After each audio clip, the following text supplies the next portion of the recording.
I'm at about 55, 60.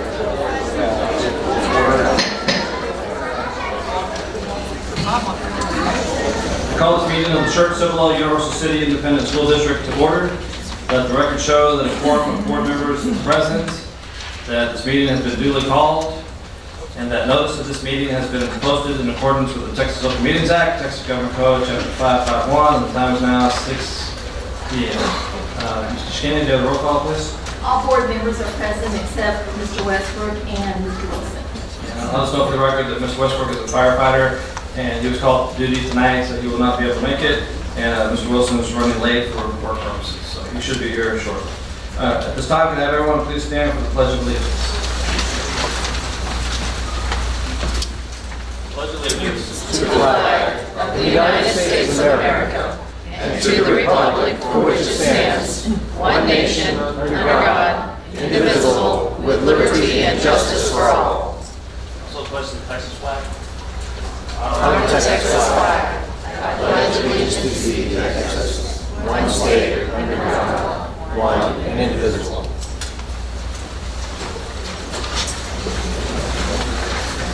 Thank you very much, and certainly wanted to say a welcome to everyone that's here tonight. We do have a fairly long agenda. I assume most of you are here for student recognition. That's certainly a big part of our board meetings, and just for those of y'all that may have not been here before, this is your school board. We currently meet on the third Thursday of each month. Starting this summer, we may look at moving to Tuesday nights, just to make things a little simpler for the staff. But we do appreciate everyone being here.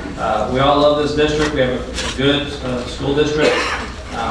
We're your public servants. We're all volunteers, and you may not know us by name, but I'd encourage you guys, if you have anything to say, positive or negative, quite honestly, let us know. We're here to make sure that we do have the best school district in the state of Texas. So, again, thanks to everyone for being here. And I'll just tell you ahead of time, because usually once we do student recognitions, the kids get out of here quick. I know they'd probably rather be anywhere other than a board meeting. But I do just want to say congratulations to the moms and dads and anybody who's helped support the kids, because they're obviously, you guys are obviously a big reason why they're here tonight, being honored as well. So just wanted to have a chance to say that. At this time, we'll go ahead. Just want to let you know that we do have forms in the back that, again, if there's anything you want us to know as a board, feel free to fill those out. Again, if there's something positive you want to say about a staff member, we have a great staff in this district, but they don't mind hearing good things as well from the public. Again, if there's anything you'd like to see change or good ideas you may have, feel free to fill those out as well.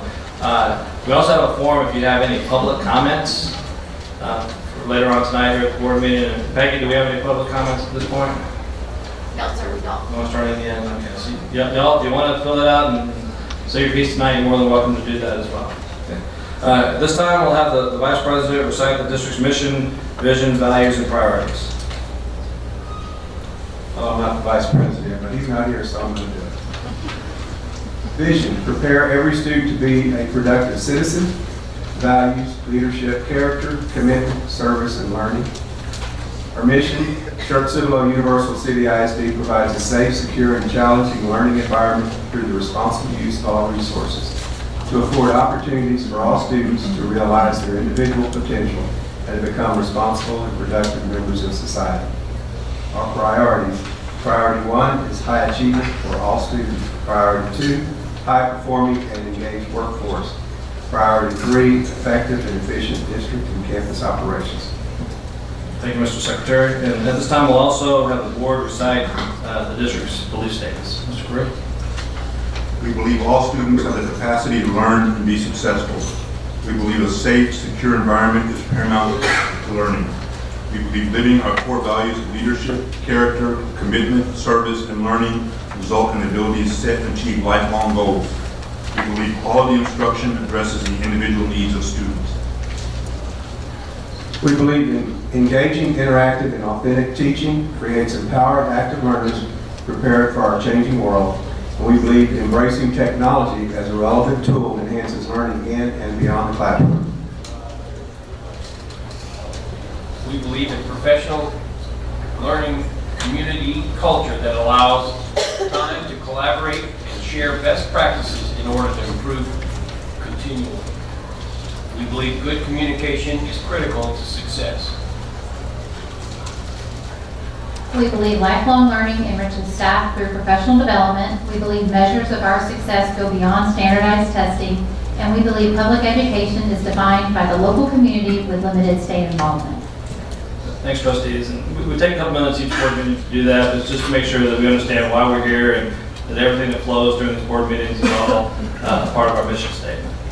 I do want to take a second also to just acknowledge the fact that former trustee Scott Herod, who served on the school board for a little bit more than 10 years, and he retired, I should say, from the board back in November. He did pass away within this past month. So I don't know if those of y'all that may know Scott, definitely a great board member, just the epitome of what it is for public service. And, definitely want to keep him and his family in our thoughts and prayers.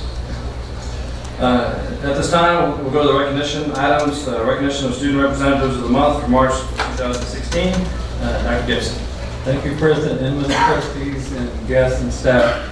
Tonight, consistent with our belief statements, which were just recited, we recognize 2 representatives. We actually have quite a few recognitions tonight, but we start that with our student representatives of the month each month. So tonight we have Brock Jones, an 11th grader from Clemens High School representing FFA, Bailey Stein, a 12th grader from Steele High School representing Taffy and Ready, Set, Teach. And looks like they know the drill. They're moving down to the podium, and we look forward to hearing from them and shaking their hand and having them join us for the first part of our board meeting. If not all of it, it's up to them.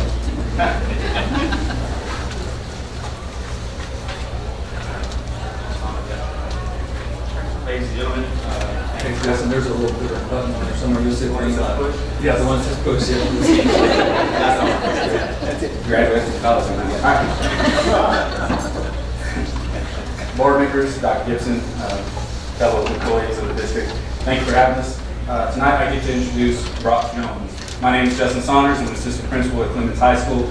Chili champ, by the way, I took one of the board members at the chili contest. All right. Brock Jones, a junior at Clemens High School, is the son of Jay and Pam Jones and has been a student of SCUCISD for the past 3 years. Brock has been a member of the Cibolo Creek FFA for the past 3 years, where he served as FFA Secretary, Guadalupe Valley FFA District Treasurer, and is the current president of the Cibolo Creek FFA organization. He also serves as treasurer for the Clemens 4-H Club. He excels in academics.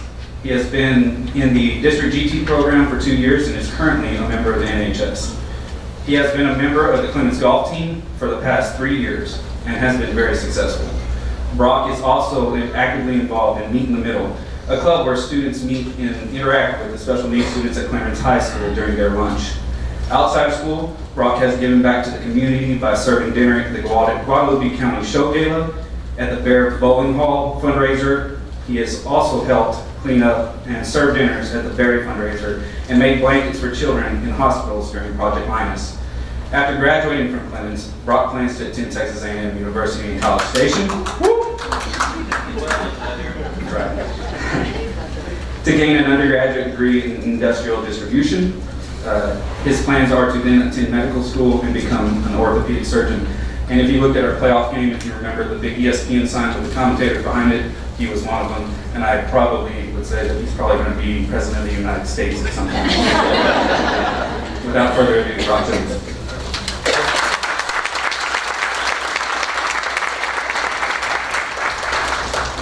Thank you, Dr. Gibson and board members, for granting me the honor of speaking to you all tonight. I'm a junior at Clemens High School, and this year I've had the privilege of being the president of the Cibolo Creek FFA, a program that is a combination of kids from Clemens and Steele, as well as junior FFA members from intermediate and junior high schools in the district. This is my 3rd year in FFA, and I could not have picked a better organization to be a part of for my high school career.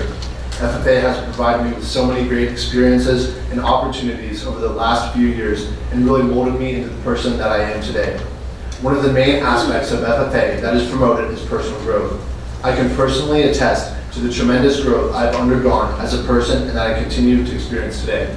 When I joined FFA freshman year, I was not sure what to expect and was a little hesitant, but after being fully immersed in the organization 3 years later, I can say I'm happy that I stuck with it.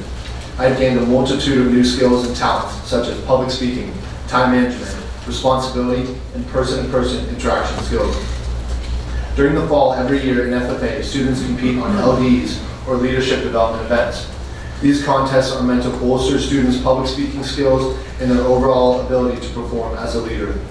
I have served as the president of my parliamentary procedure team the last 3 years, and the public speaking experience I've gained from that helps me in my everyday life and in events like today. In the spring, students compete on CDEs, or career development events. Being involved in these teams helps get students first-hand experience at careers in the agricultural industry. I do not plan on doing a career in the agricultural field when I'm older, but over the past years, I've learned a lot from my career development team and become more efficient at managing my time. A large part of FFA is our SAE project, where students raise livestock animals either at their house or at the Toby Connor Agricultural Facility in Cibolo. I have raised pigs for several years, and the real-world application to raising livestock animals is more inclusive than many people realize. Being responsible for a living, breathing animal that requires a lot of attention and time to work with teaches responsibility to FFA students. Lessons in time management are also constantly learned as students have to fit in working their animals in between schoolwork, jobs, and other sports.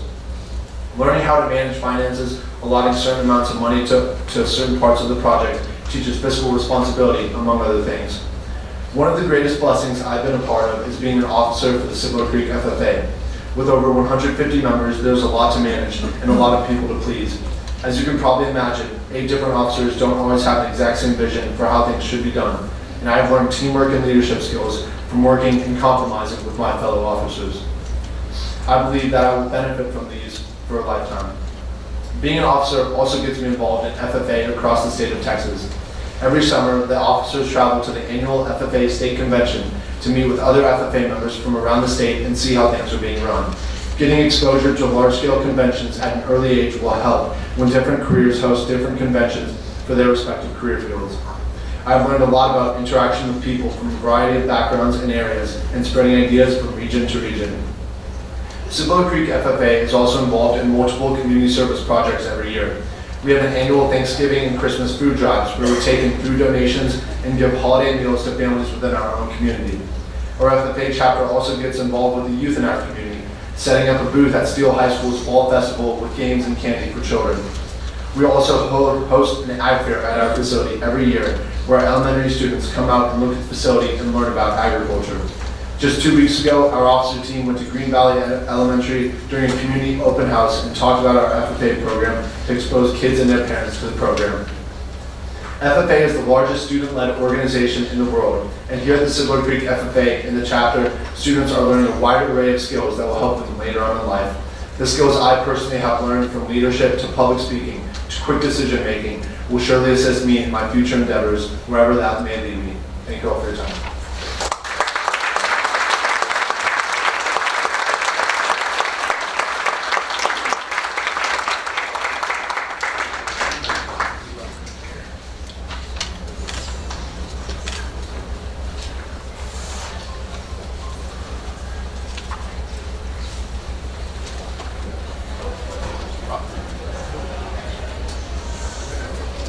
We're going to take a picture at the end with those student representatives. I don't know if we've done this past. We're going to start. Good evening, Dr. Gibson.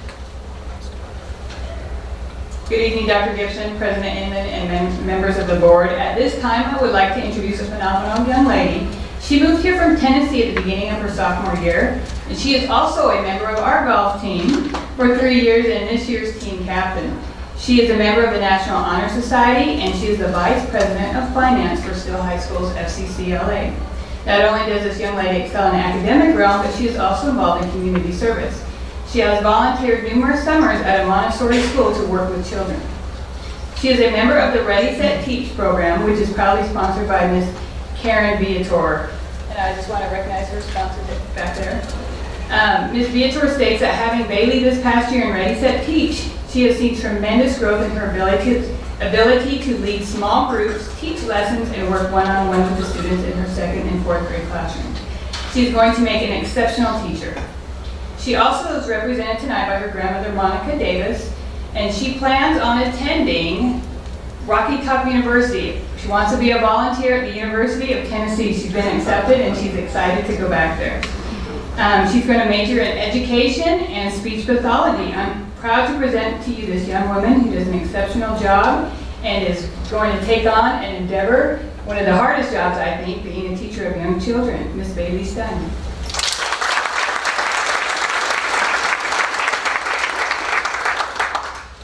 Good evening, Dr. Gibson, School Board President, Mr. Inman, and school board members. My name is Bailey Stein, and I'm a senior at Steele High School. Steele has given me an abundance of opportunities, such as being able to join the varsity golf team and SCUCILA. But the most important opportunity I have been given was that I was able to join the Texas Association for Future Educators. I was able to join TAFE because I'm in a class called Ready, Set, Teach, which gives me hands-on experience in the education field. RST has truly opened my eyes to the career of teaching and has made me realize that becoming an educator is what I wish to dedicate my life to. TAFE has allowed me to not only meet hundreds of amazing educators, but has also allowed me to practice my skills that I've learned in Ready, Set, Teach, such as making bulletin boards and even writing children's storybooks. Being a member of TAFE has not only allowed me to meet other educators and practice my skills, but has inspired me to become the best educator that I can be. And for that, I am eternally grateful. I've been given so many opportunities at Steele, such as being able to teach about budgeting and finances to my peers, and also being able to start a gardening club at Cibolo Valley Elementary School through SCCLA. Without SCCLA, none of that would have been possible, and I would have really missed out on a lot. I would like to thank Mrs. Viator for pushing me and believing in me through all that I wish to accomplish through Ready, Set, Teach, and TAFE and SCCLA. And I just want to, again, tell her thank you so much for pushing me and just being the best teacher there is. Thank you all so much for your time.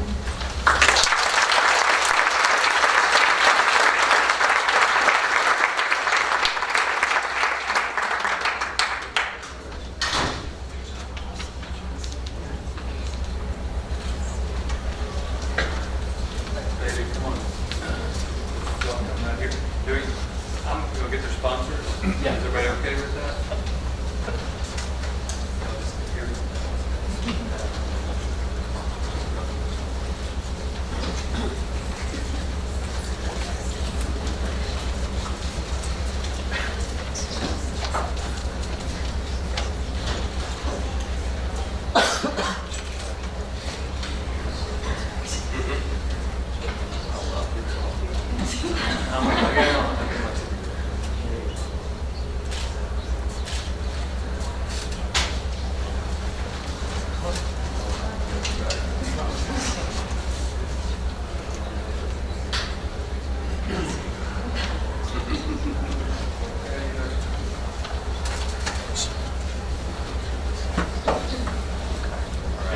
Good job.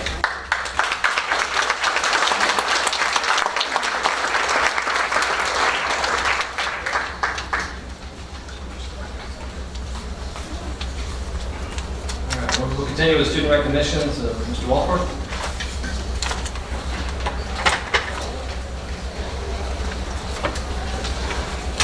Good evening, Dr. Gibson, President Inman, and members of the board. There's a whole bunch of kids out in the hall. I don't think there'll be any cookies left. I guess that's a good thing. We are recognizing tonight about 160 students, and keep in mind that all of them are state qualifiers.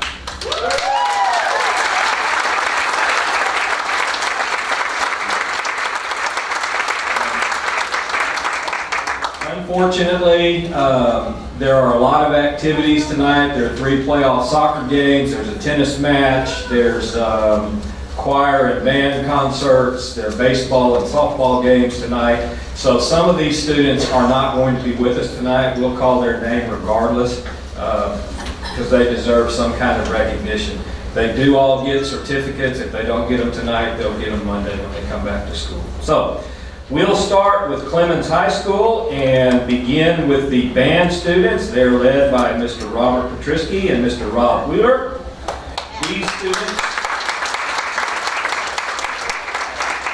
These students qualified in UIL Band Ensemble State Competition. Lauren Bell,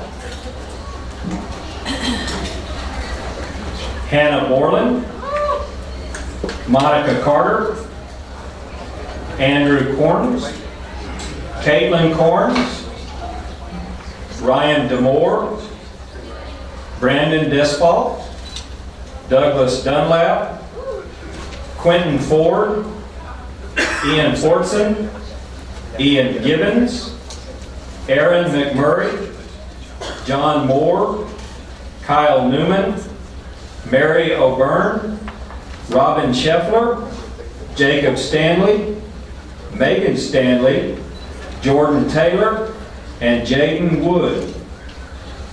These are the UIL Band Ensemble State Qualifiers from Clemens High School.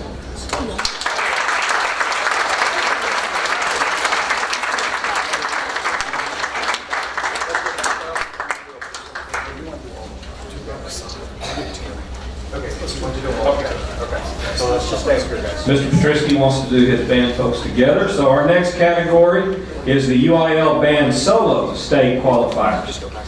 Madison Benzor, Isabella Briseño, Madison Chadwell, Andrew Corns, Douglas Dunlap, Leighton Gambles, Elizabeth Garcia, Azariah Reese, Maddie Rosenberg, Abigail Slaughter, Jacob Stanley, Megan Stanley, Jaden Wood, and Jonah Wood. Congratulations, UIL Band Solo State Qualifiers.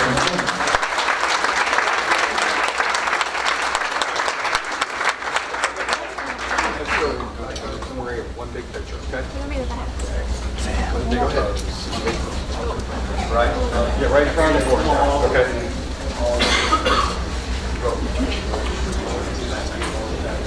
Parents, you can come up and take pictures. Midwestern States. Just go ahead. Just you can go right up in front. We won't hurry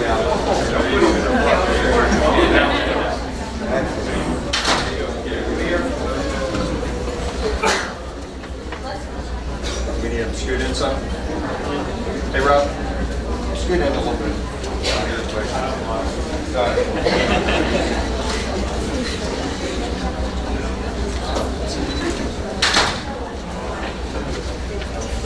Everybody good?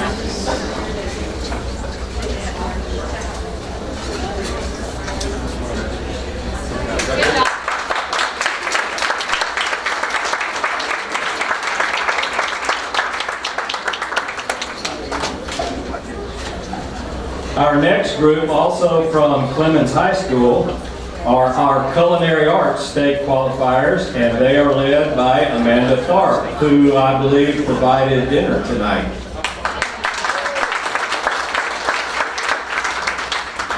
Stephanie Flores, Bailey Gibbs, Sean Hilla, Isabel Lopez Haynes, Jacob Pena, Jacob Schweitzer-Hoff, and Rajane Williams.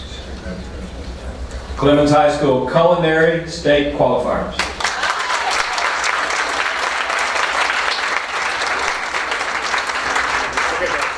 Let's go and get a picture. And parents, please, feel free to come out and show a picture. Just go right on.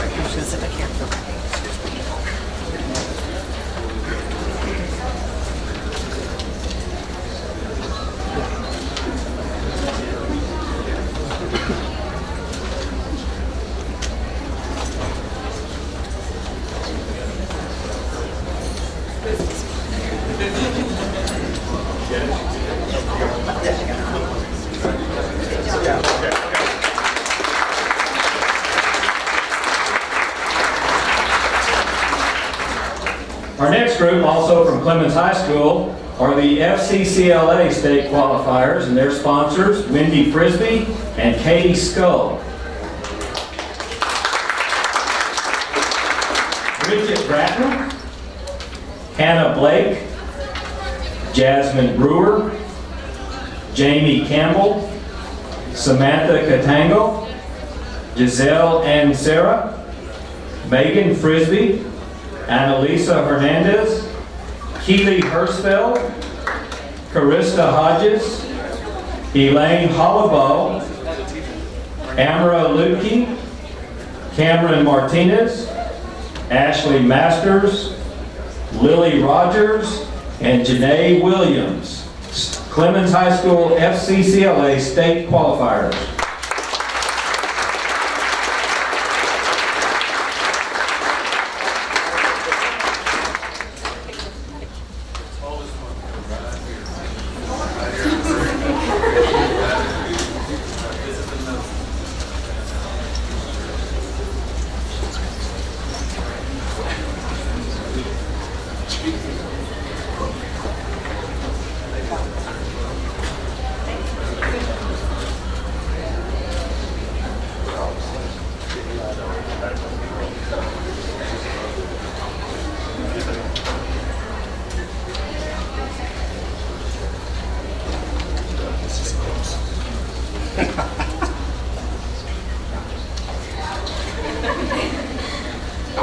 Very good.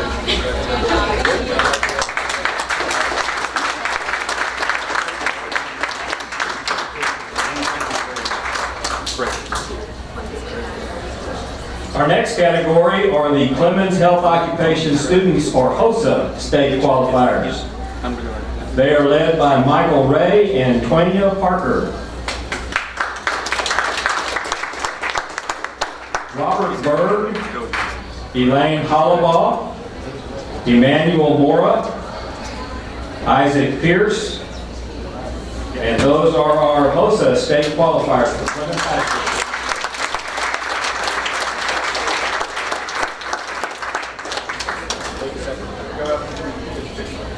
And parents, anybody, you can come up, get a picture of them if you want.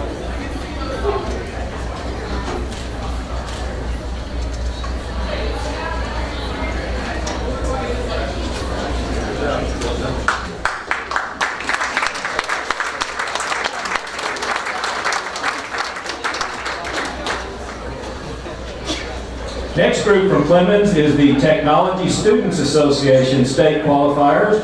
They are led by Melissa Gossett and Patrick Alejos.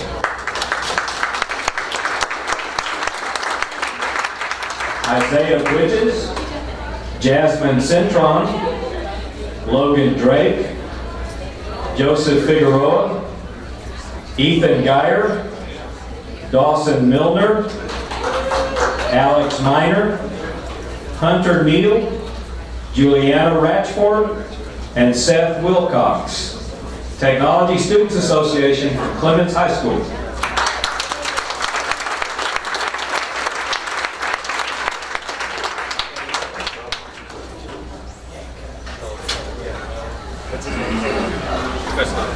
Wes, yeah.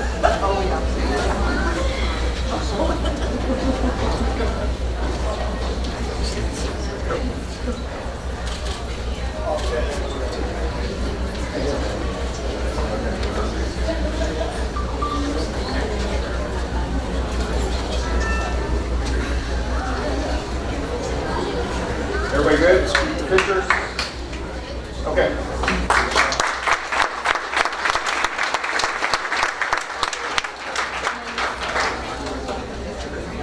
And our final group tonight from Clemens are our state qualifiers in wrestling. They're led by Coach Thomas Rogers,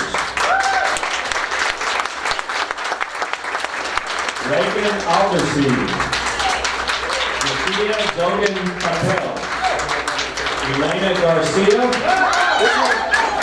Chloe Quarles. And another category within wrestling, these are the academic all-state wrestlers: Cody Carranza, Nicholas Farrell, and Elena Garcia. Clemens High School wrestlers and academic all-state wrestlers.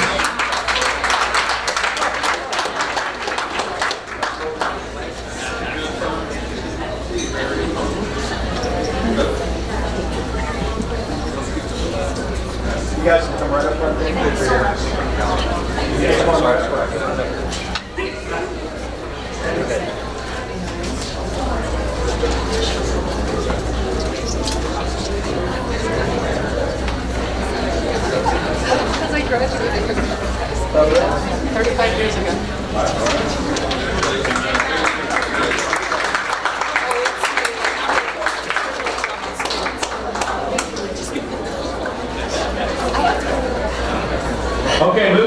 to Steele High School, we have our UIL band solo state qualifiers, and they are led by their director, Mr. Stephen Dieter.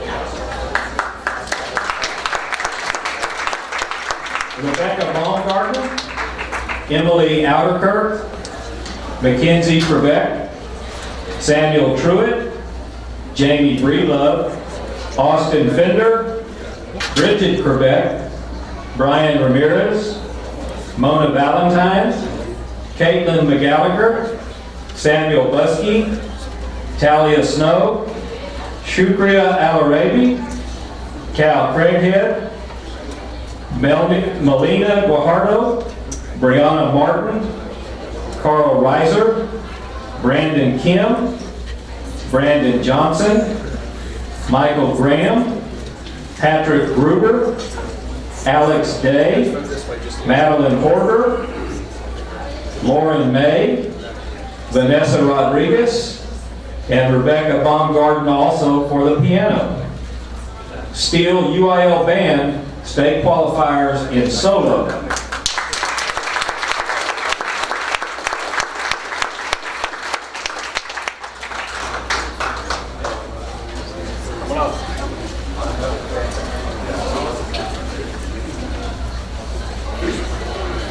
You can go right in the middle and take your pictures, okay? Let me get flight attendant. That's my next name. I was thinking more like Walmart. Yeah. Okay, whatever. Yeah, I'm telling you. I want to be the coyote.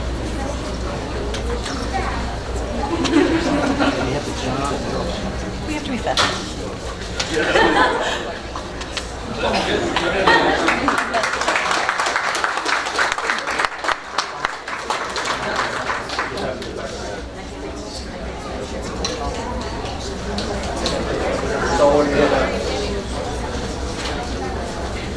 Our next group are the ensemble state qualifiers from Steele's UIL band competition, once again led by Mr. Dieter. Bella Cano, Melody Richards, Emma Sardella, Jacob Frenson, Jalea Chisholm, Caitlin Gardner, Jonathan Severus, Micah Rosenstein, Caitlin McGallagher, Talia Snow, Chris Erb, and Samuel Truitt. Steele High School UIL Band Ensemble State Qualifier.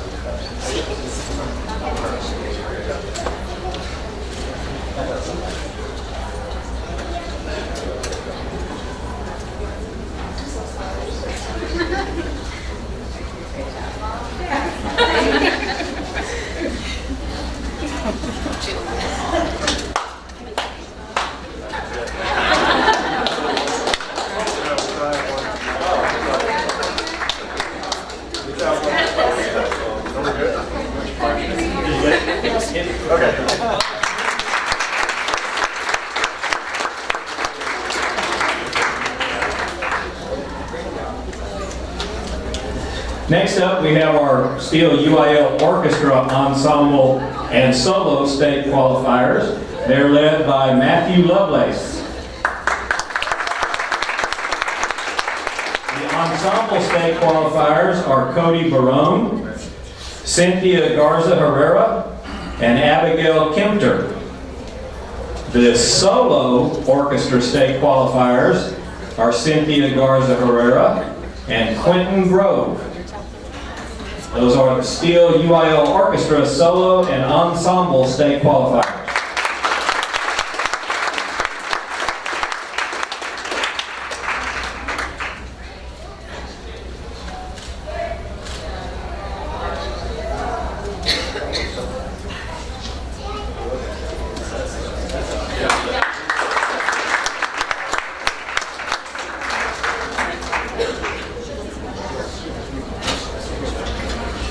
And now we have our Steel FCCLA state qualifiers. Their sponsors are Karen Viator and Jana Mahoney.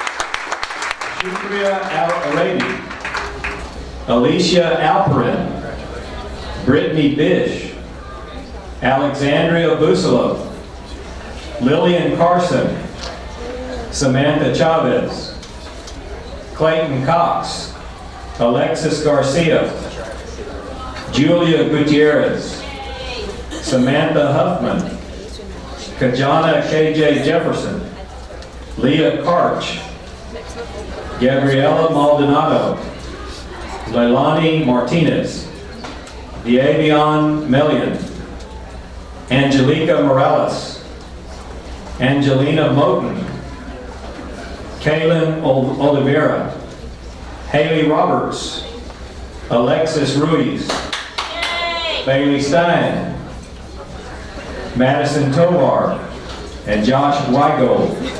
Steel FCCLA state qualifiers.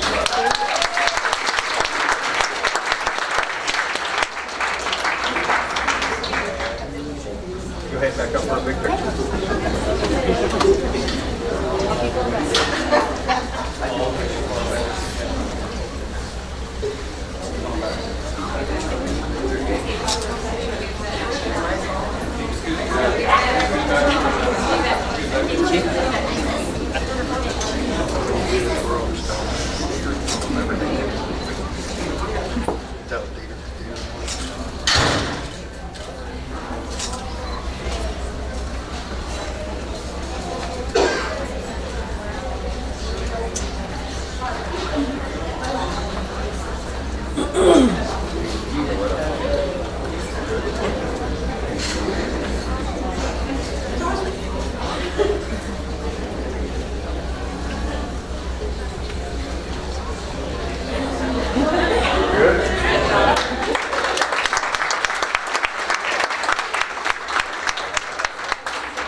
And now led by Ms. Linda Guerra and Mr. Stephen Dieter, the UIL Twirling Solo and Ensemble State Qualifiers, Melinda Branson, Julie Griffey, Reagan Morgan, and Abby Newman.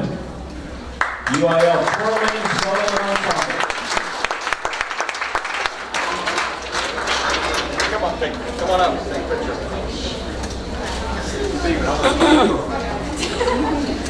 Stephen's all on everything. Yeah, right. So you go right up right there. Go right on up right there. I think this is the first year we've had twirling threes.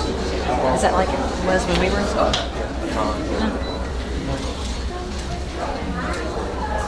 What you did in juvenile conference? I was in the band. French horn.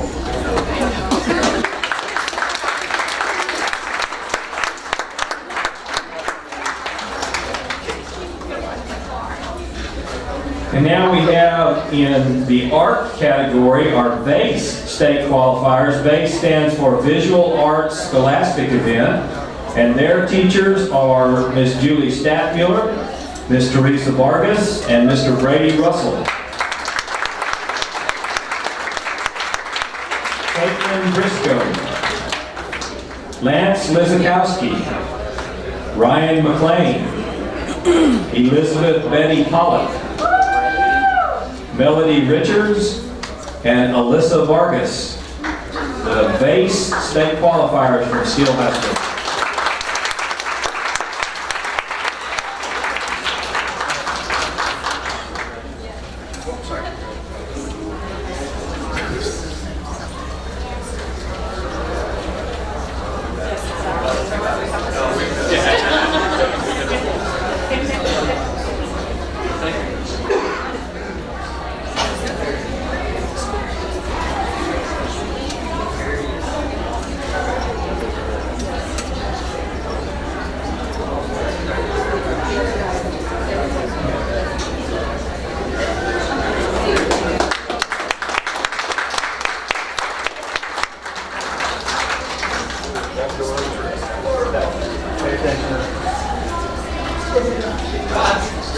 Next up, we have Miss Katie Dane with the UIL Vocal Ensemble and State Qualifiers. Leanna Bird, Keisha Cruz, Alex Guerra, Alyssa Kelly, Michaela Luna, Nyla Parker, Aaliyah Rauch, Dahlia Slater, Jada Taylor, Madison Tobin, Ashley Weston.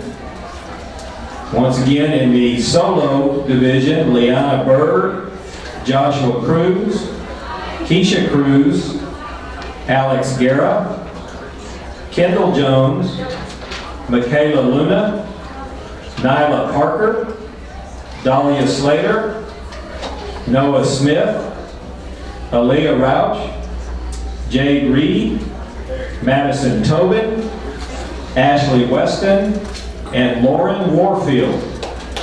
Steele High School vocal, solo ensemble state qualifier.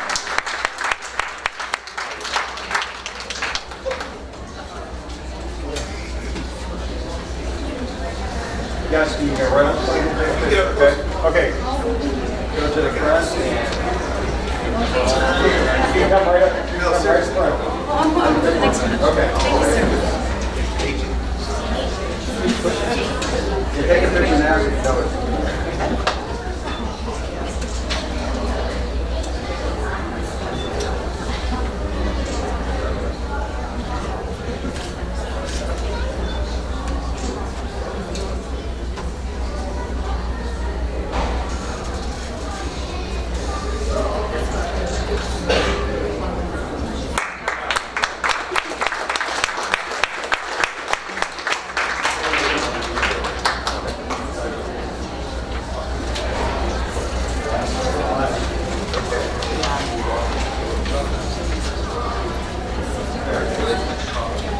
And now we have our state qualifiers in wrestling from Steele High School. They're led by Coach Tom Lovett.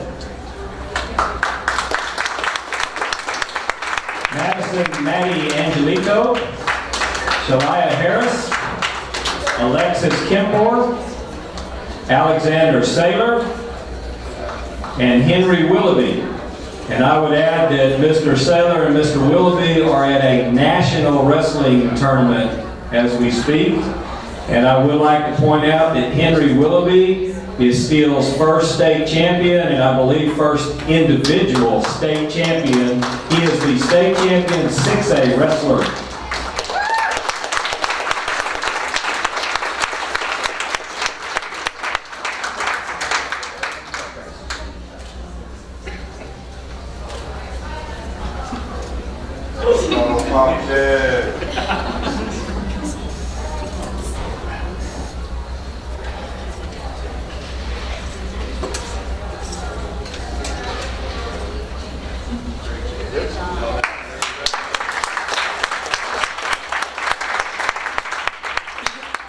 I should have mentioned it at the beginning. As you could tell, many of these students qualified in multiple events, and some you've seen before in previous months, so that speaks well. And I'm glad that we found something finally that Mr. Pruski excels at. Thank you. Opening.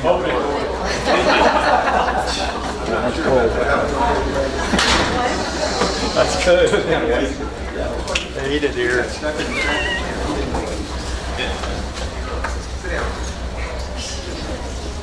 Thanks again, Mr. Walford.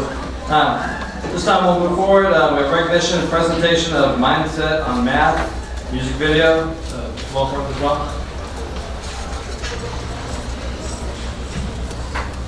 Yes, sir, Dr. Gibson, President Inman, members of the board. It's my pleasure to introduce you tonight to Ms. Lista Schwartz. She's been a math teacher and math coordinator, an elementary math coordinator in our school district now for 18 years. And she reminded me that I hired her a long time ago. She is a graduate from Clemens High School and was an all-state band student who grew up to be a pretty good math teacher. Ms. Lista Schwartz.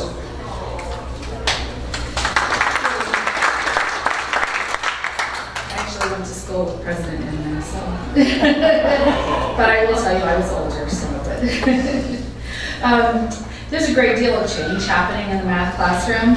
Mathematics is so much more than the answer. It's thinking, it's communicating, it's looking at the problems in different ways, proving them with multiple representations, and being able to defend and explain the answer, the math behind the answer.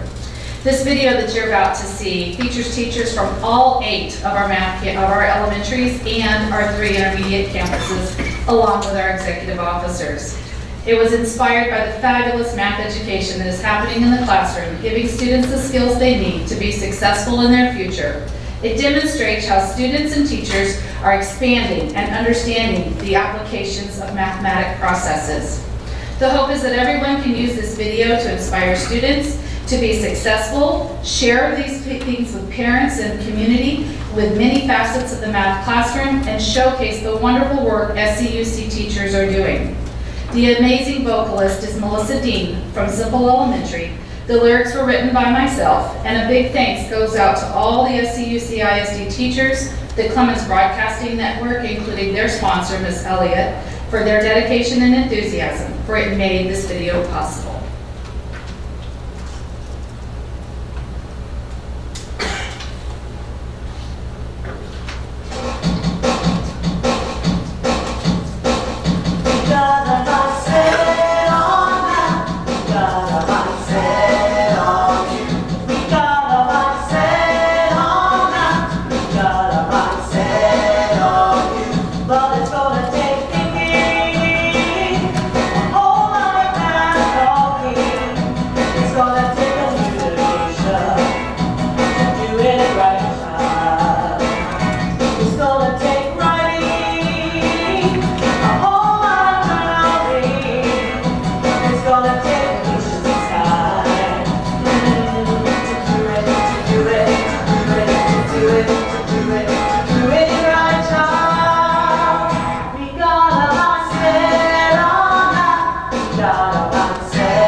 It's gonna take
Shall we? Is this where we comment? Seems like there's a few folks that are having a little more fun than others. Mr. Walford? Well, less fun than others, I should say. Yeah, that was great. Just out of curiosity, what is that for? Is that to show it the math teachers fired up and excited, or at conferences, or what are you guys doing with that? We are showing it to anybody that'll look at it. So, we've got over 700 hits already on YouTube, so it's getting out there. Region 20 actually contacted me about doing a little promo about it, and it's supposed to be aired this summer at the CAMP conference, which is the big math conference that they have in Texas. So it's going to be getting out there. But it was really done to showcase what we're doing in our classroom and to get teachers excited, to get students excited, but also to educate parents. These are all the things that are happening in the math classrooms these days. We are really doing all of those things. It's great, it's great. Any comments from the board? Yeah, listen, I just, as a long time ago, former musician in another life, I got clearance from George Harrison's estate for the music.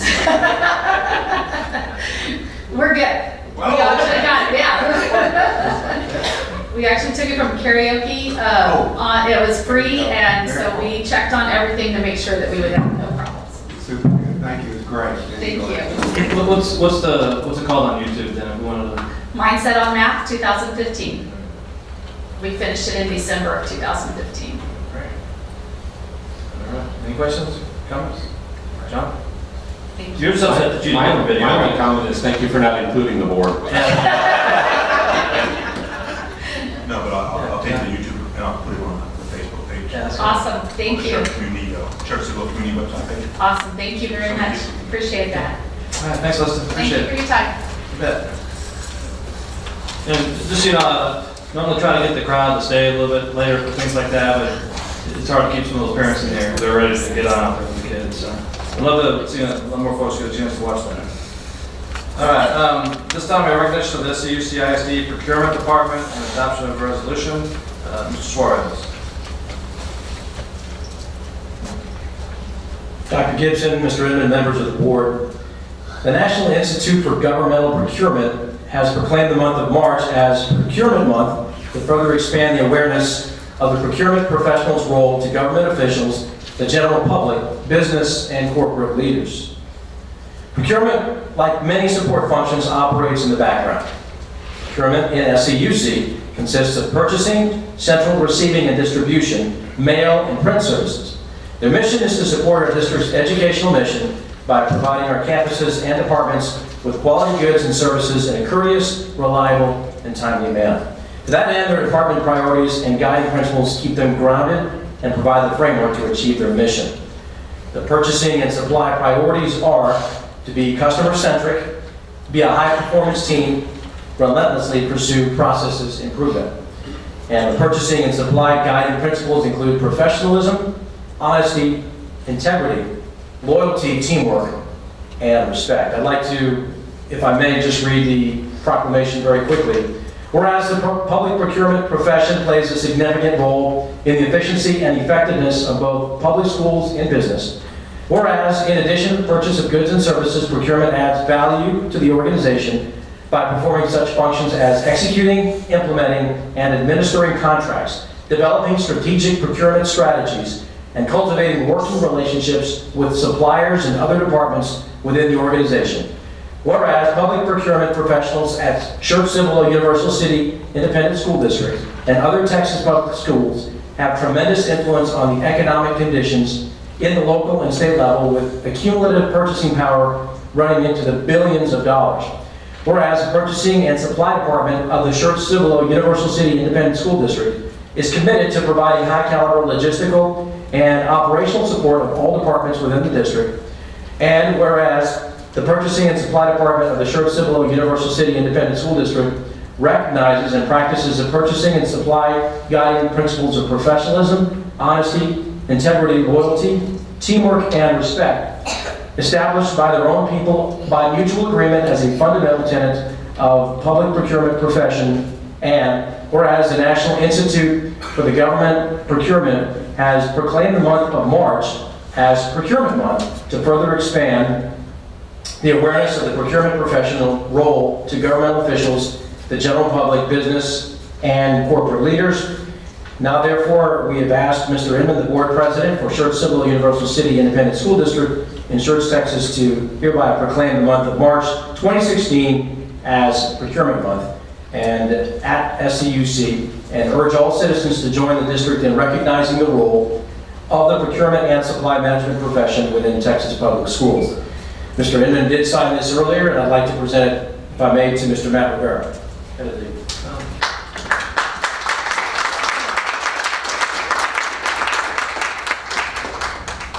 Mr. Rivera, before you give us your acceptance speech, do you have a video or anything like that you'd like to present to the school board? Just like mine said on math?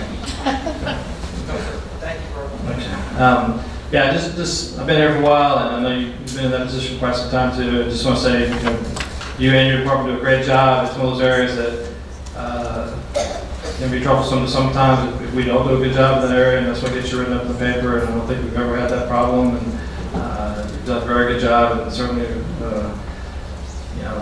earned this recognition. Yeah. Any other board members? Okay. Do you want to make a motion then? I move the Board of Trustees adopt the attached resolution proclaiming the month of March 2016 as Procurement Month at SCUCISD, and urge all citizens to join the district in recognizing the role of the procurement and supply management profession within the Texas public schools. Second. Motion is second. All those in favor, raise your right hand. Any opposed, same sign. Motion passes unanimously. Again, congratulations, Mr. Rivera. In honor of this, Mr. Rivera will be speaking to the board for the next 90 minutes. We have to say, well, yes, let's get Matt a picture, because that's a good idea. Come on, Matt, you need to come up here. Everybody's like, we're going to.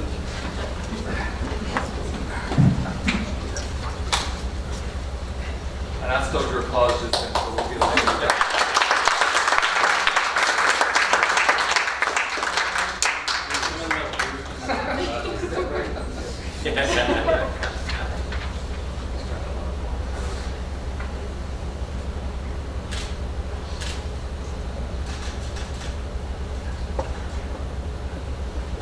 Thank you.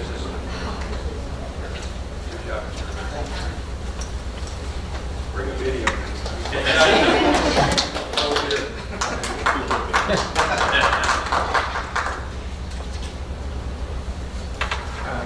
Mr. Skin, do we have any public comments at this time? No, sir, we're done.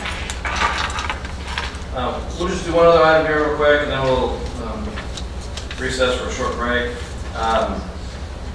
One of the things we've been trying to do lately is just keep track of how many events and other functions board members go to, just things that may be happening in the community or across the state or nation for that matter, and give each board member an opportunity to report on a few of those things, just keep us all informed of what's going on here and around the district. So we'll start with you, Mr. Crew. Anything you'd like to talk about over the past month? The only major thing, other than the normal thing that we went to, is we went to the Northeast Partnership this month. Quite a few board members were there, which is actually a collaboration of various entities, municipal government, businesses through the Northeast area, which I thought was very, very well done.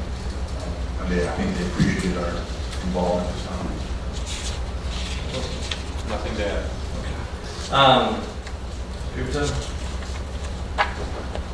Well, I continue to do my weekly watchdog routine at Green Valley Elementary School at lunchtime with some of the classes, try to help out in the cafeteria, assist students with whatever I can do. Also, we've had a reading restaurant at Schertz Elementary. A few of us attended that and participated and were read to, and it was a wonderful event. I always love doing the reading restaurants, have a good time. And fortunately or unfortunately, I've been invited to become a part of a Blue Ribbon Committee. I don't Blue Ribbon, I don't know, but anyway. The city of Cibolo, we're going to be discussing and working on for the next 6 months the 1103 extension proposal. And so look forward to working with those folks, and should be an interesting 6 months. And I want to thank Dr. Gibson once again for inviting me to participate. That's about it. Thank you. Y'all have a great Easter weekend. Thank you. Sure. The chamber events have been a great opportunity to wear two hats and represent the school district and the chamber at the same time. And I do 3 or 4 different events every month, and it's a good opportunity to be visible and with the public and see people and know that we're out there and we can be approached. And I also want to thank Region 20 came out and did a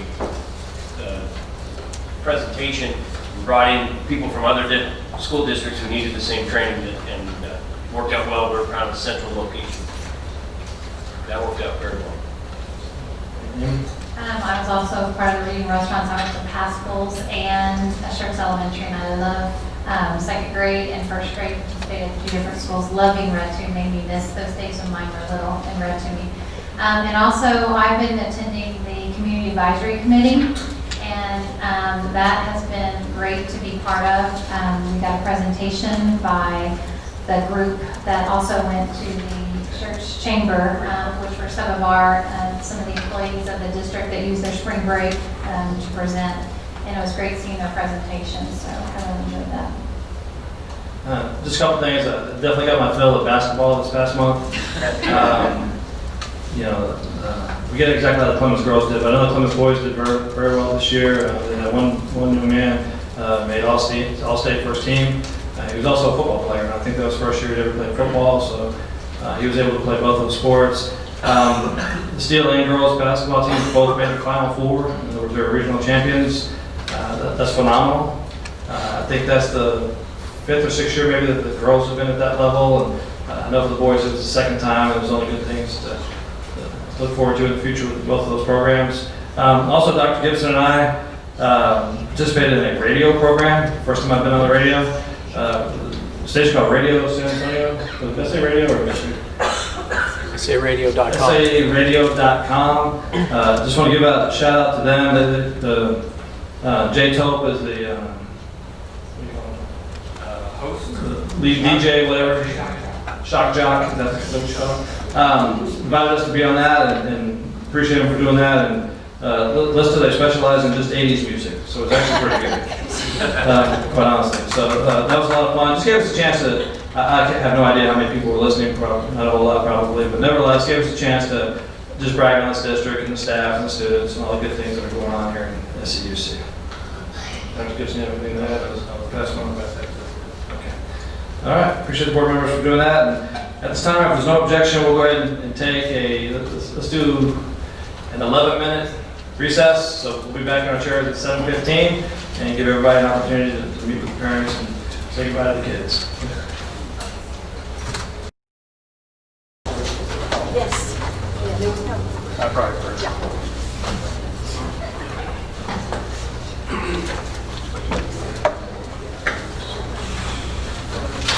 It's now 7:15 and the board's back from recess.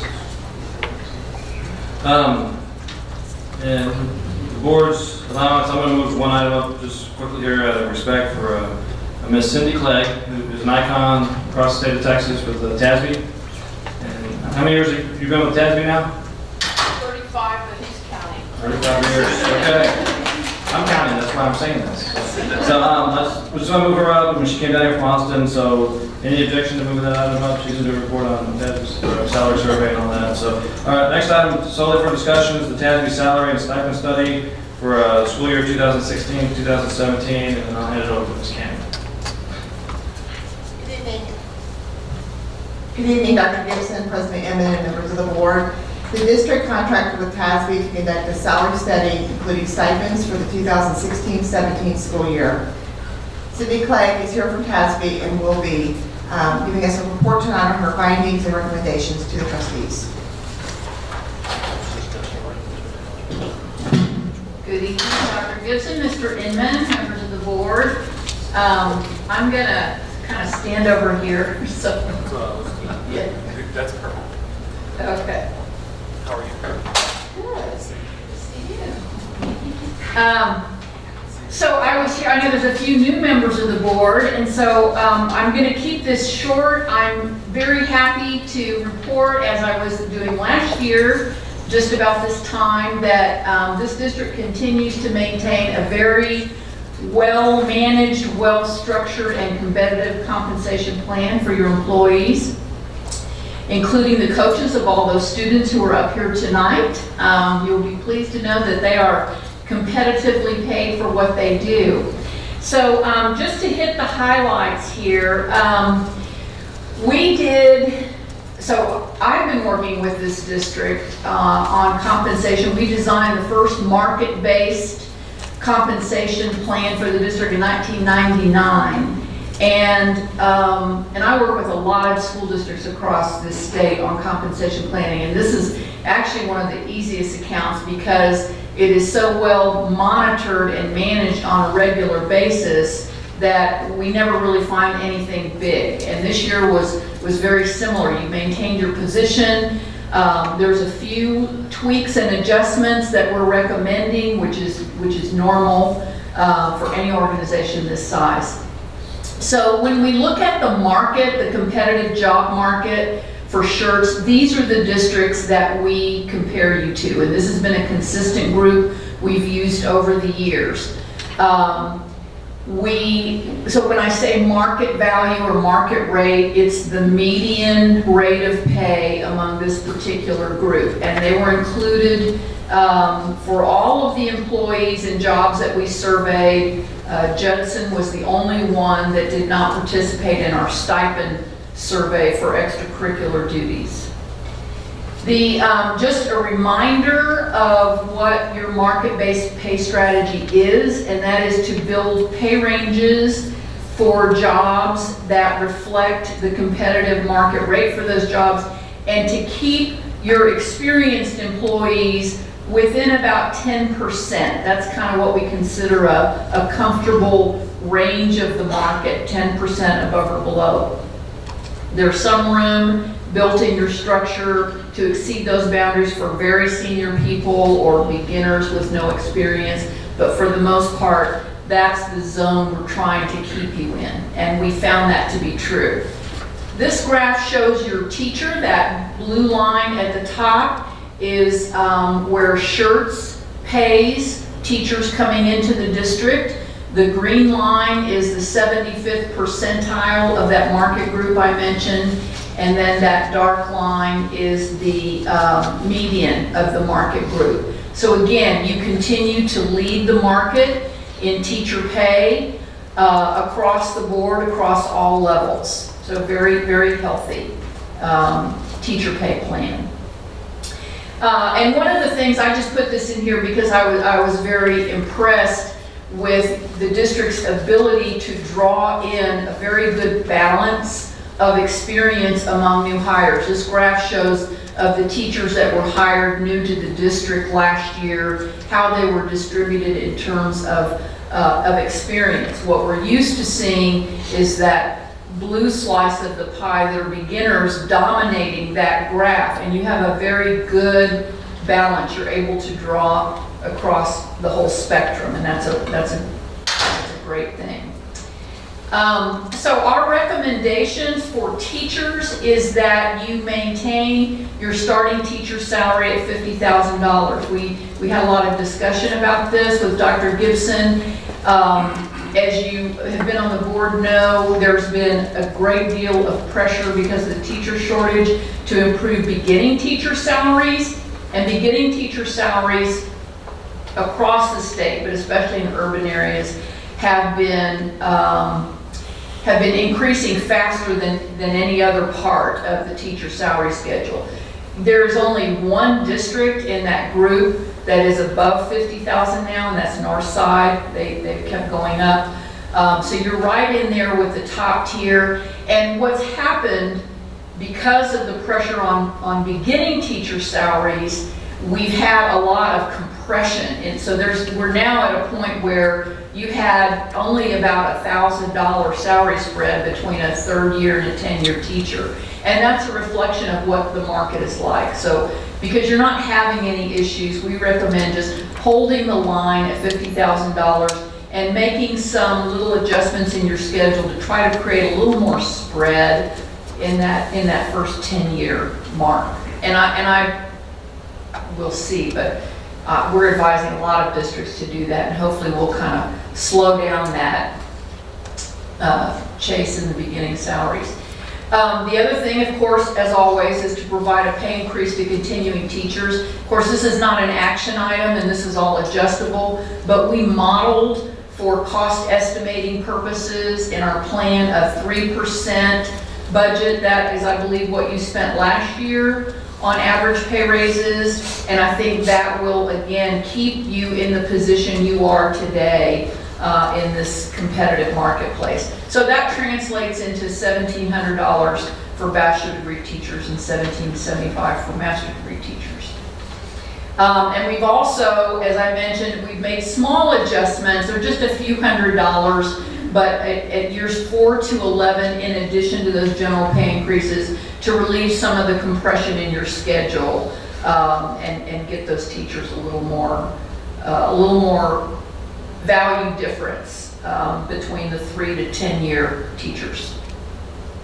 The other groups, so teachers looked great. The other groups were, again, you can see, we survey a lot of jobs within each one of these groups. We match as many as we can of your jobs to the jobs we survey. The whole group of district administrators and professionals overall was 106%. There's some variation in there because they're single incumbent jobs, but everybody was very solid.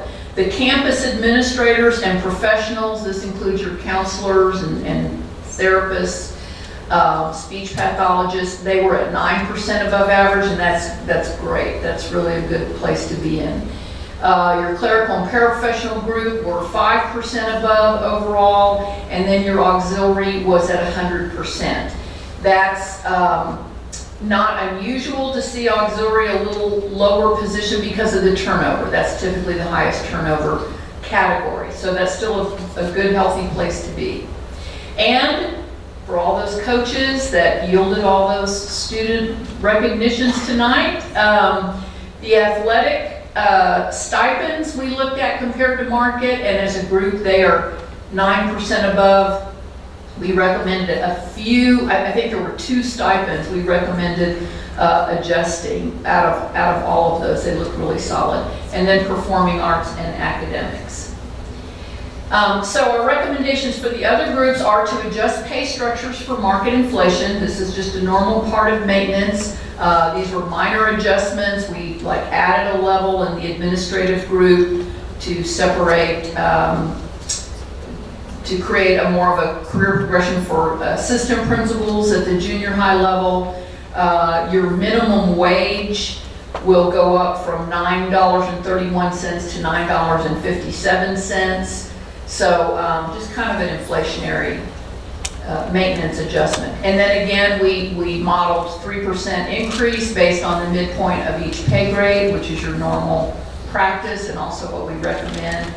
And we added a few targeted adjustments in addition to the general pay increase for support professionals. And those were your speech pathologists, school psychologists, and I believe some of your instructional coordinators. And that was to maintain equity in their pay relative to the teacher pay scale for the same amount of experience. They were really minor and not very costly. And then adjusting extracurricular stipends. And I believe the only ones was volleyball and golf were the 2 coaching stipends that were the only things that were below market pay. So with those adjustments, this is the cost estimate based on the snapshot of employees we collected at the beginning of the study. You can see under the general pay increase column, that 3% model would be about almost 2.4 million. The more than half of that, of course, going to teachers. Small adjustments to improve some equity situations, less than $200,000 for a total package of 2.5 million. So again, we work with your staff, till the budget is said and done. and then transfer files. So this is all scalable, but we think that this package, if you were to adopt it, will keep you in a very strong position that you continue to be in. And that's my report. Any questions? Questions from the board? One other thing, I know years ago we made a decision to increase teacher pay every year, 20, 25, 30, 35 years. We did not put a cap on it. I know plenty of other districts do put a cap at some point. Just what's your observation as far as that goes? Or well, what they're really putting a cap in on is the amount of experience they give credit for a new hire coming in. So that salary schedule, there aren't very many teachers who actually don't give pay raises to all their teachers, but when you look at their schedule, it's just a placement schedule for new hires, and they'll limit it to 20, 25 years. That's a trend that is increasing. So it's not about freezing teachers' salaries for returning teachers, it's about limiting how high a new teacher would be brought in to start at. I think we had the percentage of our new teachers that are 20, 25 and above, really, as far as years of experience, really aren't going to be that many anyways. Probably very few at those years of service. I got a question. Regarding the difference between a bachelor's and a master's degree, just on the one slide you showed, having a master's degree and all that extra experience is going to get somebody an extra $75. In terms of why? My wife's been an educator for 30 years, and everywhere we've gone, most of the states and most of the places recognize the additional education, the additional training, to the tune of at least $5,000 more a year between the same level of a bachelor's and a master's. Well, the average... Texas just doesn't recognize the fact Oh, that... Yeah. I mean, are you see that everywhere? I mean, yes, your master's... That's almost criminal to me, that, Well, the trend is to pay more these days for master's degree in the subject area. So districts that are changing, and that's based on the research that shows, most of the research shows that just a master's degree in anything doesn't really have much of an impact, but a master's degree in the content you're teaching does have an impact. So let's look at the world of early elementary education. They don't have subject matter in that. So you're only talking about where we as a society or as a industry are really saying, okay, well, if you go to high school or junior high, we're willing to pay you some more for subject matter content. But elementary, K through 6, who really doesn't do that, we're not really willing to do anything for you guys. Is that what the trend is? I mean, is that what you're telling me? Well, I think most districts still do compensate for not as much as what you mentioned in other occupations. I think the average differential that's paid, the average stipend for a master's degree is about $1,500. Right. And yours here is like almost, I think, $1,591 or $61, something like that. Right. So you value the master's degree as much or more as other districts in Texas. Right. What's unique in Schertz is that you actually have master's degree teachers on a completely different, a higher pay range than bachelor degree, and that's unusual. And so what that means is that their pay raise, their annual general pay increase, is always a little bit more. Right, it's $75, but I guess that's my point. It's not is that I guess I come from a world where additional training. I mean, we're going to pay someone with a doctorate more money. I can only imagine the superintendency pay. Across the state, we probably do a whole thing and say, okay, those that don't have a PhD or EDD get paid a little less than the ones that do, and it's probably not $75 a month. There's not a real strong correlation. Really? Okay. Then fair enough. It's yeah. But if you're not seeing the trends, then I don't really, if it's not something that, if we want to attract people that are the top 10% of their field, that's what we want to attract. Who are those people? Who are those top 10%? If they're just folks that are between the year ranges of 3 to 10, the top 10% of their teachers are the best teachers in the world, then I see that. But it just doesn't make sense. you know, to me. And I've said that before, and it's not going to go anywhere because of this. Just shows that we don't need to do that. Everybody else is doing that. If we did it, it may not yield any more anything better for us. That is Okay. what the market data shows. Thank you. Can you talk to, I know we usually look at the markets being San Antonio area, but just talk a little bit about how we compare with Corpus Christi, Austin, you know, bigger than that, so to speak. Well, everybody pays more than Austin. Austin is not the district to model yourself after. They have not, pay in Austin area is very bad. And Corpus is, we're actually doing a pay study with Corpus right now. Their salary's lower than yours. The highest paying areas of the state are Dallas and Houston, followed closely behind by San Antonio. So you're really doing very well. I just, on the report we got on the stipends, I noticed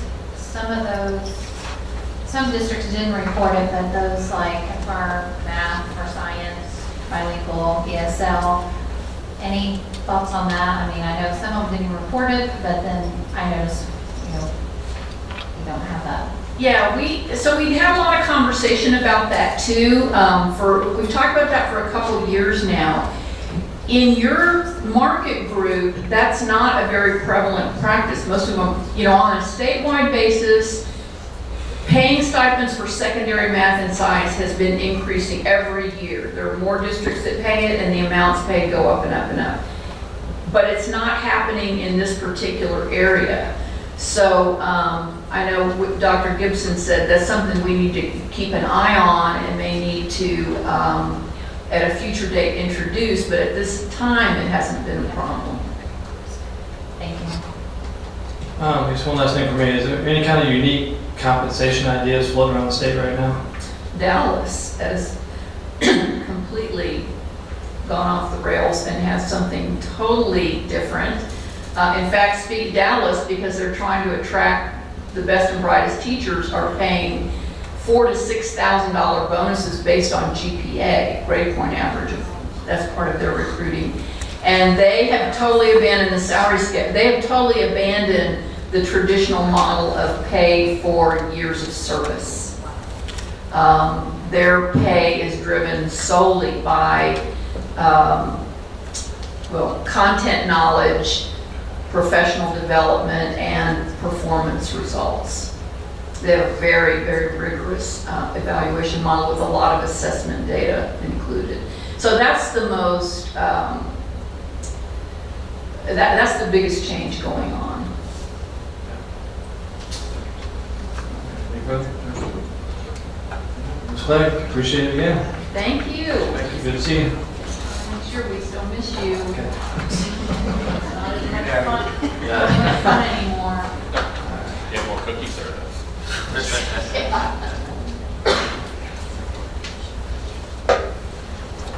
Linda's getting ready. So now, next item on the agenda is update on priority 2, high performing and engaged workforce goals, 2.1, 2.3. Ms. Gaines.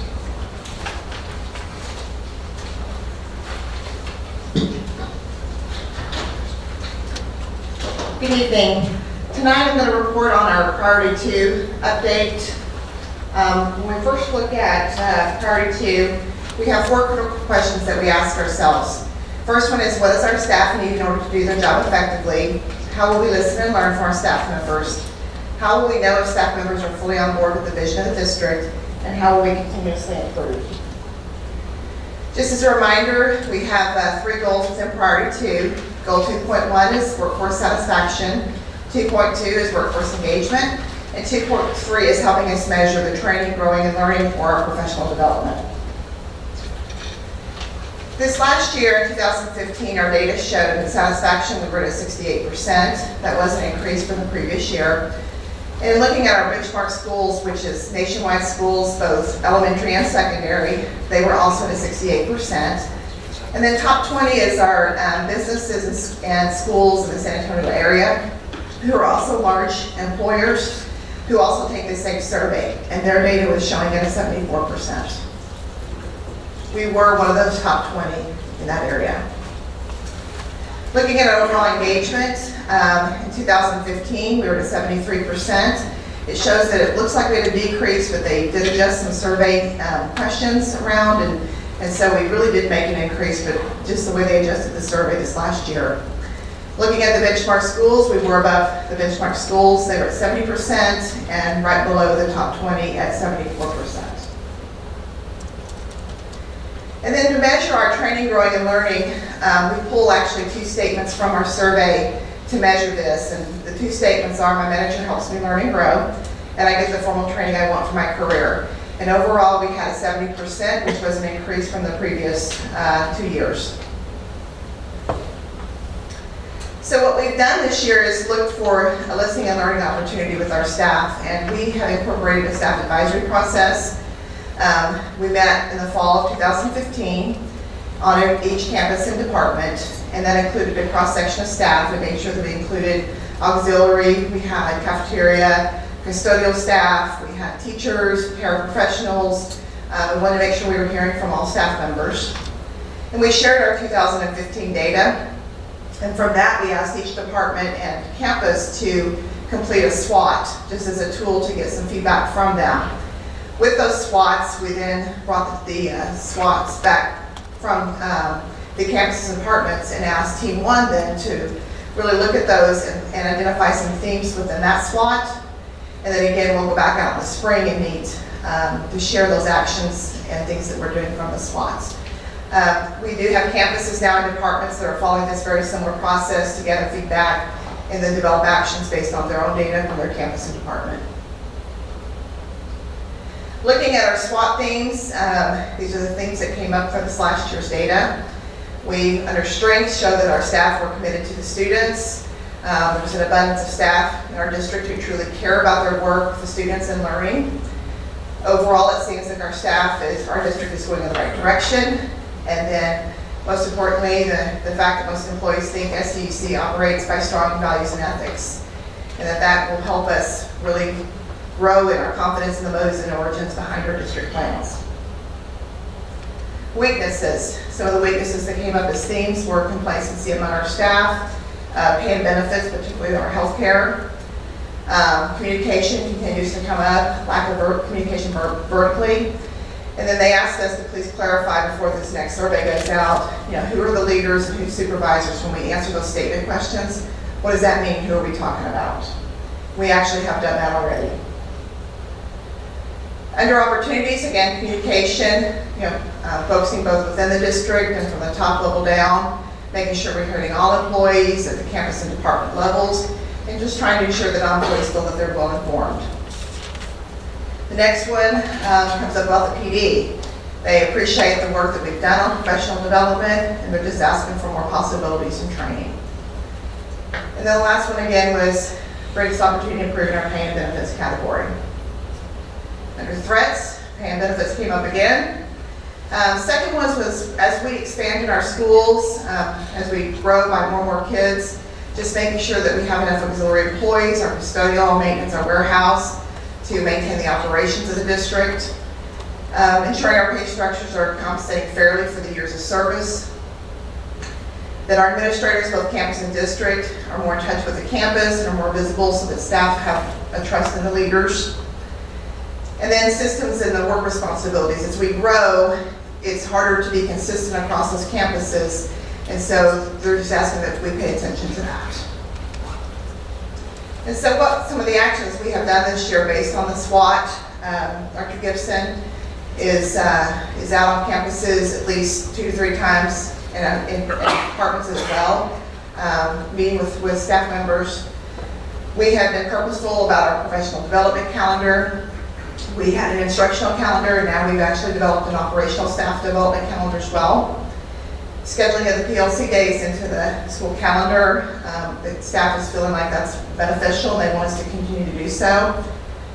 The campus continuous improvement visits with teacher teams that Dr. Edwards and the SAS department leads, that's continuing to go on. And then also through the SAS department, Dr. Edwards, the leadership calibration walkthroughs with campus administration.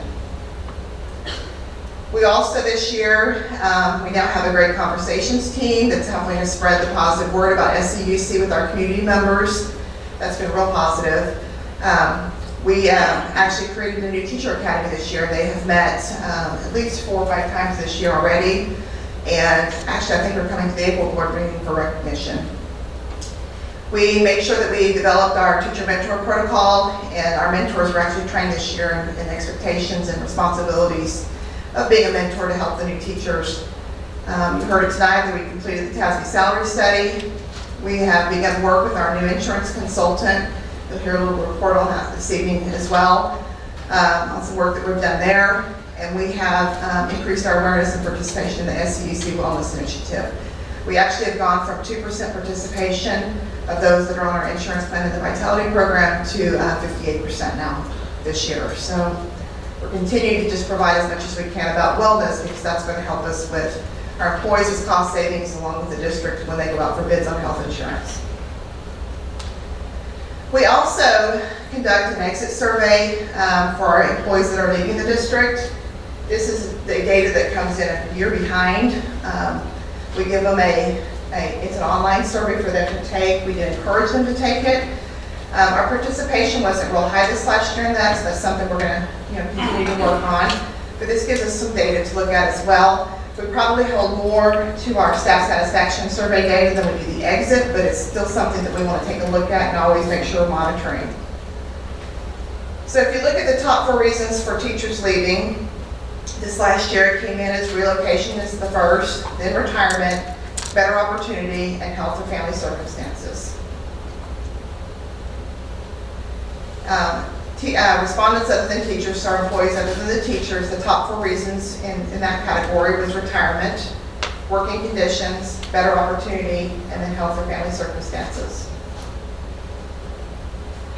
Then the survey also asks them to rate their working conditions. So this shows you the 3-year trend line on each of those statements. The first one, communication within your campus or department, it went down just a little bit. But you look at the communications with the district, it went up just a little bit. So communication obviously showing up in those surveys is something we need to work on. Support from coworkers went down just a little. Training and information provided to you, that's a professional development piece that we're continuing to look at. General supplies and equipment was the same as last year, and employee benefits came up again as well. And then it asked teachers only for reason for choosing the other district. When they move on and they learn that they're going to another district, it asks them why they're doing that. Here's the top reasons. Shorter commute was the first, then advancement opportunities, pay was another one, and then benefits. And the last thing we're tracking, this again is year-old data. It provides through the TAPA report. We always kind of monitor our teacher turnover rate. We're really proud of this. If you look at SCUC, this last year had an 8% turnover rate. It's definitely, looking at our neighboring districts in the state, it's well below several of those, and we look like, we really are working hard on keep the teacher retention. And then just looking at our comparison districts across the state, we also are comparing very well with our teacher turnover rate. Any questions? On the 2 slides back, or 3, when the teachers say, hey, does that mean I'm a teacher and I'm going to a teacher job? Or does that mean I'm a teacher and I'm taking an assistant principal job? Or? I think it aligns with that advancement opportunities. A lot of our teachers, when they leave, when they go for advancement opportunities, they're being promoted to an administrative job or a coordinator job. Consistent with what we just heard from Cindy. Yes. What I was saying, but then I thought about that. Like you just said, I'm getting an advancement. Right. I'm taking a counselor job or anything. And that would be an increase in pay is what they might select. Yes. Ms. Cannon, not the exit survey, but the other survey. Who gets that survey? Is it every single employee, or is it a random sampling of employees, or? It's every single employee. Every single employee gets that. Yes. It's emailed out to them. If they don't have email addresses with some of our auxiliary staff, we have paper copies that they can use. We've also brought staff into the computer lab to give them time to take the survey in some of the areas as well. Good. Thank you. That's actually going out next week. It is going out next week. Yes, they received an email today letting them know it's coming, and then the survey will open up on Monday of next week. Thank you very much. All right. Any questions from the board? Thanks, Ms. Cannon. I just want to comment, I really appreciate and I hear from people out there that, good things that are happening, that the central office administrator being out on campus and just talking and visiting with people. And it's such a non-threatening, we're not here to, see what you're doing, we're here to talk to you about what you're doing. And I hear a lot about that. I hear good things, and I appreciate the effort that you guys go through, because I know it takes you away from other things that you probably have to do, but, would rather be on campus, and I appreciate that. And I just hope that kind of stuff continues. So thank you guys, I appreciate it. And to that point, this data actually is in response to data that is now a year old. It is. So- It'll take a year to listen and learn from our staff. So thank you for saying that. So we're listening and learning for this whole year. So I hope that what you're hearing anecdotally shows up in this data set when you get a chance to see it later this summer. And I think it should also, but if it doesn't, we would learn a lot. So whether it shows up in this or not, I think we've all learned a lot. Well, that was the thing that shocks me when I see this, when someone says, hey, there's only one district around here they could go to be paid higher, as far as I know. There's only one. Now, there are some that may pay further out, they may pay higher than we do, but I don't see it as far as someone that's, within a 1 to 20 year range that's going to get any more money going somewhere else. That's just, again, pointed out that yes, if they go to the counselor's job, this is the principal's job, or to another job somewhere, but there's even jobs out in the private sector that you're not going to get paid as well as you do as a teacher. I'm sorry, it's just not happening today. And we're trying to continue to communicate that out by showing those comparisons, not just with the teacher salaries, but with all staff salaries, and make sure that they understand we are very comparable. Unless you have a real distinct skill set, you're going to go in as an entry-level person, whatever you do. And unless you have, again, a real distinct skill set, you could make more money going with private sector. I don't see it. But anyway, it's interesting. And I understand the benefits part, the insurance, and yeah, that's an issue, but I think that's an issue that everybody is dealing with. And we're going to look at it, so hopefully we can do something about that. Thank you. Any further? Thanks, Mr. Cannon. Mr. Inman, on the rest of the discussion, there are however many, 14 more, and that's a little more than normal. We met every month, the executive cabinet meets to run through the agenda, make sure we've got everything in order. We agreed to go very succinctly through the rest of them. These two were kind of special reports. These are a little more, they're all discussion, there's no action on them. So we may go at a little quicker pace. Feel free to say, okay, whoa, stop, slow down. We agreed earlier today to go at a little quicker pace. Well, I already told my wife I wouldn't be home till midnight, so I'm okay. How much time is we need? We don't have to stay here until midnight. I can vouch for this. Yeah, I certainly appreciate that, Dr. Gibson.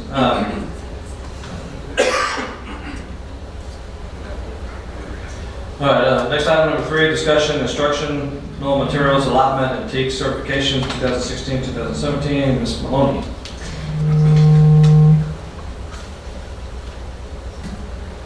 I was told that might happen. Thank you, Dr. Gibson, President Inman, members of the board. Next month, I'll be bringing to you the TEAC certification signature page that we sign to access our TEA instructional materials allotment funds. And what that does is ensures that anything that we would purchase, both existing things that we receive every single year and anything additional, would be aligned with the standards set by the state of Texas. And when we request those materials, and also to ensure that we have materials to cover all of the TEACs. So we're ready that to sign next month. Questions about that? All right, thanks, Paige. Next item is the March 2016 construction update. Mr. Pruski.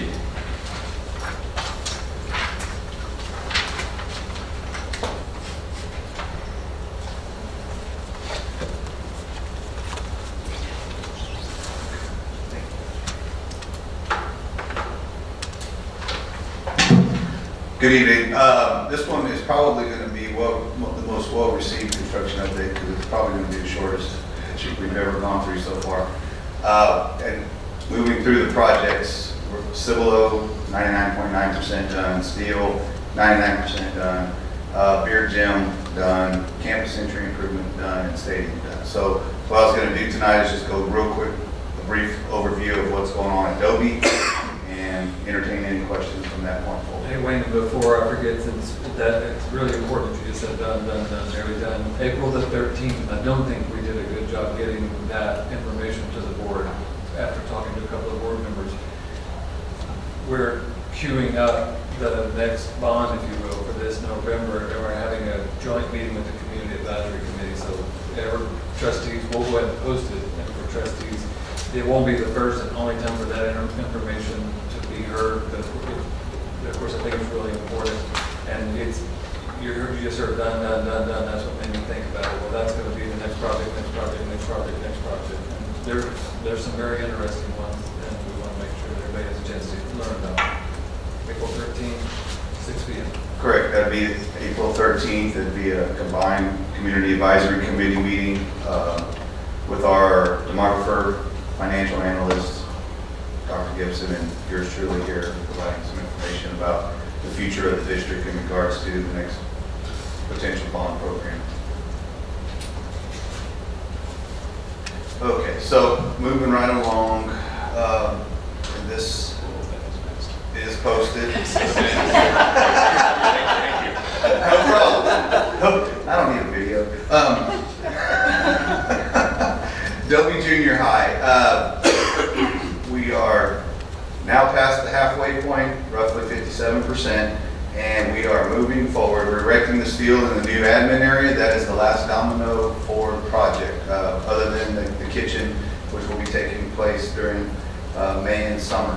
So as we're looking at it, we have the athletic addition in the back, the locker rooms, the student addition, which is up front facing Dietz, and then the admin addition, which is kind of facing the corner of Dietz and Portville. So that steel currently, here's the classroom addition in gray. With those classrooms going in, there's internal framing going on. We're not finishing out just yet. And then to the right, you can start seeing the formation of the admin building. More of the admin with the crane on site. So moving, and then here's some internal pictures, the framing going on in the corridor with classrooms on each side there, and more framing inside on the first floor admin. So we're moving along, and now this is the, I guess you can call it the home stretch. With one caveat, we still have Portville Road, which is not part of this project, but it is part, quote unquote, of the project with the city of Cibolo as well. So that is still something that we're awaiting a schedule from our city staff so that we can understand and see what we're looking at now regarding that road improvement project. Any questions? Okay. Any questions from the board? Overall, or just about done? What's that, sir? Overall, or just about done? I got a question about steel. Yes, sir. We had discussed from the very beginning that the driveway that goes around by the ROTC pad down there, they have a bar across there that locks so cars couldn't come through because the ROTC detachment, you passed it, but that's okay. Down right about where the corner there, so that cars couldn't travel through there because that's where they were going to. That was the practice pad. That's where they go out and do their drills and stuff like that. That's not there. And I visited the campus the other day, and there's cars going through there when our kids are out there. So I'm just curious if that was kind of really an afterthought, Wayne, and I remember that. Okay, but are we doing something? Let me look into that, sir. Okay. I can't remember it right now off the top of my head. I talked about it several times offline and everything, and we kind of thought, well, I know it wasn't in the original proposal, but we'll see if we can do that. But that was truly a safety issue. What concerns me, sorry. No, go ahead. But what concerns me if cars are going back, and if you recall, there's a back gate back here by the Yes. band hall that should be closed. Yes. So where are the cars going? So that's, Okay, I'm just letting you know. It's there in a non-official capacity because we were putting up artwork at the school, and I went down and talked to the RTC people because my son was in that program. I went out there and there's cars back there, there's kids back there, and maybe I'll investigate and see what I can find out So about that. I just think that there needs to be that bar across so that it's locked during the school day. Now, if they want to use it after whatever, when the kids aren't there, hey, whatever, as a egress to get out, but not when the kids are there during the day out there practicing and doing whatever. Yeah. What are they looking at doing the portfolio? Just like, do they have an idea yet of widening it, or they adding up? The concept is to continue the way it is in front of Wiederstein at the corner of Cibolo-Universal Drive and the sport field. Just follow that all the way down. Pretty much a center turn lane and a 2 with a dedicated, when we get to Dobie, in front of Dobie, you'll have a dedicated right turn that ends into our property there on the site. I think it might be on the Dobie site plan now. I took the site plan off, sorry. But if you can envision that, it's just to assist with that. There'll be a signalization at Dietz and Warfeld, so it'll have a light there. A dedicated right turn lane that'll dump right into our property where the queuing can go on and alleviate the traffic congestion there. All right, anything further? Okay, thanks, Mike. Next item is report budgeted purchases of goods and services in excess of $50,000. Mr. Rivera. Mr. President, members of the board, and Dr. Gibson, we only had one purchase, and that was from our food services, child nutrition department. That was our only expense over $50,000 this past reporting period. Any questions about that? All right, thanks, man. Next item is a report review of good governance self-check. Dr. Gibson. Thank you, Mr. Chairman and trustees. I hope you had a chance to glance at the inventory again. It's a discussion item. It's just being presented tonight as a model to maybe consider. During the new board orientation, it was brought to attention that the previous one that we had adopted from TASB, we had kind of increasingly improved, and in some ways we topped it out. Because, we had worked at it, we were at 100%. Or very close to 100%. So based on that, and then some other feedback received, the concept came up of maybe this would be a good time with new trustees, since you've not really done an instrument before, to change it, to look at one, modify one. So we went to the education code or annual board policy, where the board shall, things that the board shall do consistent with our good governance initiative trainings that our board does, and just developed a model that, and Mr. Wilson, you had asked before one time, this is 10 questions instead of 29, and the difference is those bullets down below had questions with each one of those. So this simplifies it to a bigger one. What happens, I don't know, is that, someone may say, well, you should ask questions about each one of those, but the whole purpose of this is to have discussion afterwards. Okay, so that, to me, that should be teased out in the discussion afterwards, and you don't get bogged down on 19, and there's 8 more to go, and now I'm on 20, and it just seems like you rarely get down into a lot of minutia. This is asking the board to really helicopter up, consider all that, an overall support.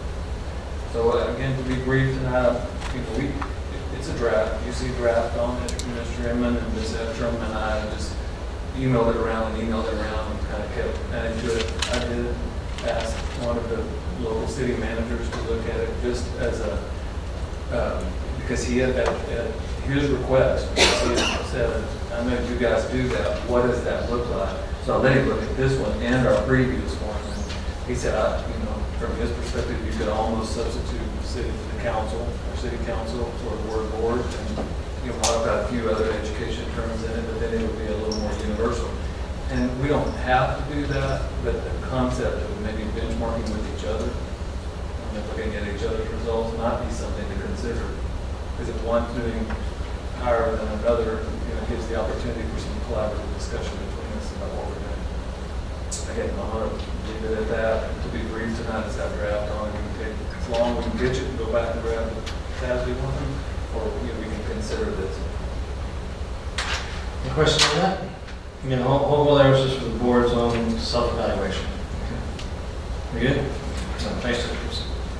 All right, next item, discussion conveyance of utility easement, 15 feet in width, located on Byron P. Steel campus. Mr. Rivera. Mr. President, members of the board, and Dr. Gibson, the district has an agreement with Verizon Wireless to install a combination light tower beside the tennis court and a cell phone tower. In order for this to operate, Verizon says it needs more power, so they've contacted GBDC, and GBDC in turn has contacted us and how to get more power to them. As you can see from the information, there's several pages. The one that's on page 51, marked Exhibit A, page 202, gives a pretty good bird's eye view. The area there where you see the asphalt road, that's the road that goes along the perimeter of Steel. And there's a gate, that's the gate that everyone goes through by the tennis courts. That's where we envision a power line going over the gate, like about 27 feet over the gate, to bring the power from the side where the LDS church, the church is. But from that side over to the leased area, they'll bring power to the Verizon tower there. They're asking for an additional 15-foot easement. That would be within the, adjacent to that 13-foot right-of-way that they have on that particular set of plans. This is just a discussion item for this evening. There's no board action required at this time. Do they compensate us for that at all, or? Because, that's right, if we were receiving no direct benefit from this power, then we would ask them to pay us for the value of the easement according to Government Code Chapter 272. But we are receiving value in that we are going to be receiving power for our tennis courts and for the Verizon tower, which will be receiving monthly remuneration from Verizon. But if we were receiving no benefit, then we would ask them to pay for the value of the easement. We do an appraisal on that. Matt, so are we going to have poles along there, power poles along that road? On the church side of the property, there's a pole up there on the church side of the property right now. They're going to continue that on. It won't be on our property until it gets on the other side of our property on the gate. There'll be one pole not too far away from the Verizon tower pole. Verizon actually wanted to go underneath the road. They wanted to bore under the road. Right. However, our facilities, you shake your head. Our facilities department, maintenance department has said that past experience has shown that when people do that, sooner or later, something happens to the road. Right, that makes sense. So it's just the settling of ground. Trying to repair it is after Verizon is gone 10, 15 years from now, the repairs could be there, but that's hard to get to. Will their tower still be here 10, 15 years from now? Yes, there'll be a light pole then. Thank you. Okay, anything further? Similar item for the next one, number 8, discussion to conveyance of utility easement 5 foot in width located at Green Valley Road and Elaine Slaughter Parkway. Thank you, Mr. President. I think most of us are aware that there's a lot of growth going on in our district. One of those areas, or this area around Schlag, Saratoga, springs to mind as the development most recently opening up not too far away from there. And the Green Valley Special Utility District provides water to these areas along Green Valley Road here. And they need to upsize the size of their water transmission line. So they're asking for us to consider giving them an additional 5-foot easement to the already 15-foot easement that they already have. At this point, their engineers are still looking at it. They think they might be able to fit in that space, but they're asking us to bring this forward for discussion because they may not, they need that extra 5 feet after all. Any questions on this one? Matt, does it mean that they're going to be tearing that road up or tearing up that? Yes. Okay, so they're going to have to improve their infrastructure. Okay. Is there a way we can tell them to only do that in the summer months? They said that the road will still be accessible, they'll do it in portions so that you can still get across. Half at a time? I'm just worried about the parents. Egress in there. They'll just lay the planks down during the high tide. Oh, gotcha. Okay. You good on that? All right, thanks. Next item, solicitation for J. Frank Dobie Junior High School furniture and equipment. Mr. Rivera? Mr. President, as Mr. Krusky so well stated, that Dobie is well under construction, well underway, and we're very optimistic about it being able to get our furniture delivered well in advance of school starting. And we're going ahead and issuing a solicitation opening later next month for furniture for Dobie to go into the newer areas that are being added on to Dobie campus.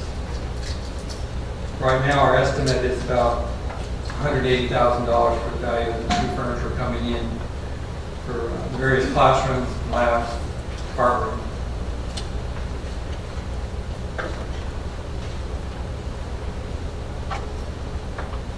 Any questions on that? None? Okay. Next item, discussion solicitation for group health insurance. Mr. Rivera, Ms. Cannon. Okay, I'm sorry. Discussion solicitation for band instruments. Mr. Rivera. Thank you, Mr. Inman. And I may call upon Mr. Badrick, or if necessary here. As the board is aware, the district has an expenditure projection plan. I was just explaining this to one of our staff members this afternoon. This is a 10-year plan. It kind of mirrors the district facility master plan. These are for capital expenditures that we anticipate over the next 10 years. We may not be able to buy them all this year, and if we're not, then we'll buy them in incremental chunks. It's the old adage, how do you eat an elephant? You eat it one bite at a time. So in this case, there are multiple items on this expenditure projection plan, and it's also mentioned in the budget parameter as well. They include things like technology, maintenance vehicles, et cetera, and band instruments, if you will. Not just band, I shouldn't limit it to band and orchestra. We saw some of those students this evening. But what the purpose of this solicitation is to provide terms and conditions and some unit pricing for band instruments in support of the district's fine art program. They may not be ordered this year, but this pricing will be good through the end of December 31st. So after budgets are adopted, the department will be able to prioritize based on the pricing that we get here and the needs that the students in the area that they have working through their prioritization process that they have with the department. Now, if you want to add anything to that, Mr. Edmund. Covers it. We have a lot of students in the band and orchestra. I just learned this morning we have 1,500 students in band and 500 in orchestra. Is that right? And I just have a clarifying question. So yes. All we're talking about is terms and conditions here. We're not looking at solicitation of any amount or dollars. You're just telling us basically like you've done before. You've given us this is what a tube is going to cost us. This is where we're not authorizing any purchase of anything at this point. It's just the terms and conditions. Right. We're going to get back next month. We'll be getting back the actual cost of the tuba. We'll know what a tuba will cost. Right. And we've got the catalog cost, but the competitive cost will be lower. Understand. So you're just giving us the catalog of this is what it's going to cost us when we do place the order. We'll come back to you and tell us what we're going to order. Oh, we'll be bringing you back the unit prices. So the board will have the final decision. Yeah, but this is discussion. Yes. But this, even next month, you're not even going to come back with, hey, we want to spend the $600,000 and here's how we're going to spend it. That has nothing to do with this. I'll just be bringing back the unit prices that our vendors have bid, and then subject to the availability of funding, then we'll be purchasing them, and then you'll see them on the monthly report on expenditures over $50,000 on a previously board-approved contract, and you'll see where those costs are. Okay, thank you. Okay. All right, next item, discussion, solicitation for group health insurance. Mr. Rivera, Ms. Cannon. Mr. President, members of the board, Dr. Gibson, this is a very large solicitation. We've had over 52 different companies download the RFP. I saw earlier tonight we had some of the things that we've done different this year in the school district that Ms. Cannon put up there. One of those was hiring a district insurance consultant, Gallagher Benefit Services. Gallagher worked very hard to help us put together a new RFP template for health insurance services. They're actually fielding questions that we're receiving from companies like United Healthcare, Aetna, Cigna, Blue Cross Blue Shield, et cetera. So they're working for us right now. The solicitation is due to open in April, and our intent is to bring a recommendation back to the board in April. Mrs. Cannon, I don't think you want to add anything to that. Just so I kind of get this straight, when you say there's 52 different companies downloaded, those aren't individual brokers, those are actually 52 different insurance companies? Well, it's companies like Aetna, for instance, but it could be a broker as well, a representative for somebody. Hey, this is a great opportunity. I'm going to bring it back to my insurance company and say, you need to get out. I guess what I'm thinking, there's not 52 different companies that could possibly get this business. Is right, there's probably going to be just pool. a handful of major players, like Cigna, Blue Cross Blue Shield, or Aetna, Humana, etc. All right. And this promises to increase all of our numbers on the student satisfaction surveys when it comes to benefits.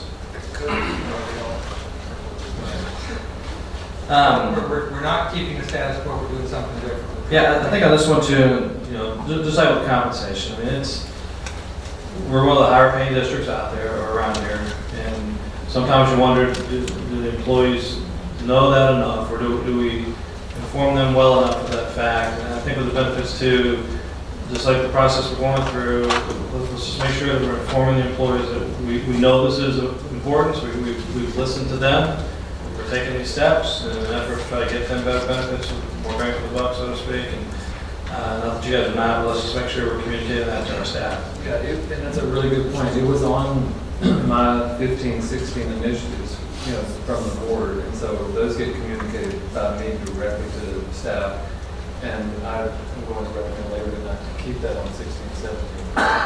Some of the various reasons you're stating right now, so that it's a face-to-face conversation. And Linda, we've done it. I don't know, we nearly finished for the spring. Close. 3 or 4 more campuses, departments to go to. And I'm also going back out with staff advisory this spring to take the information you received this evening, along with the information on the pay and the benefits portion of it, so if there's communication there. And I guess another part of this Gallagher benefits, I mean, I've heard some employees over the past month, for whatever reason, come up to me and tell me that they just don't feel like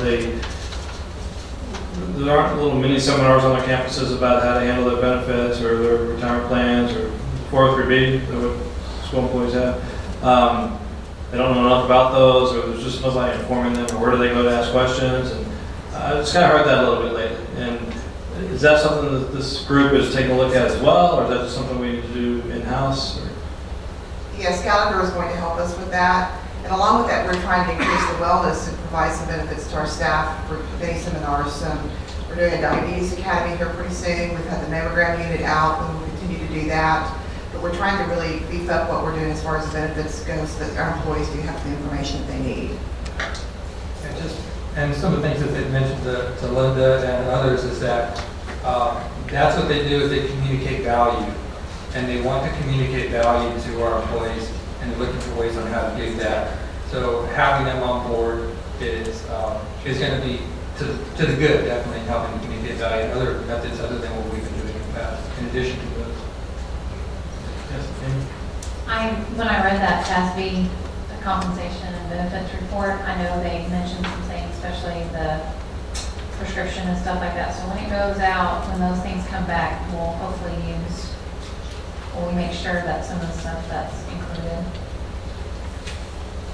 In the report to the board or the communication to staff? Well, communication staff, I just know that was some recommendations that they said on the next benefit package, make sure you include, because I was reading that report, I just want to make sure if we can, then, those are some things that even TASB recommended on the benefits portion. We definitely do that.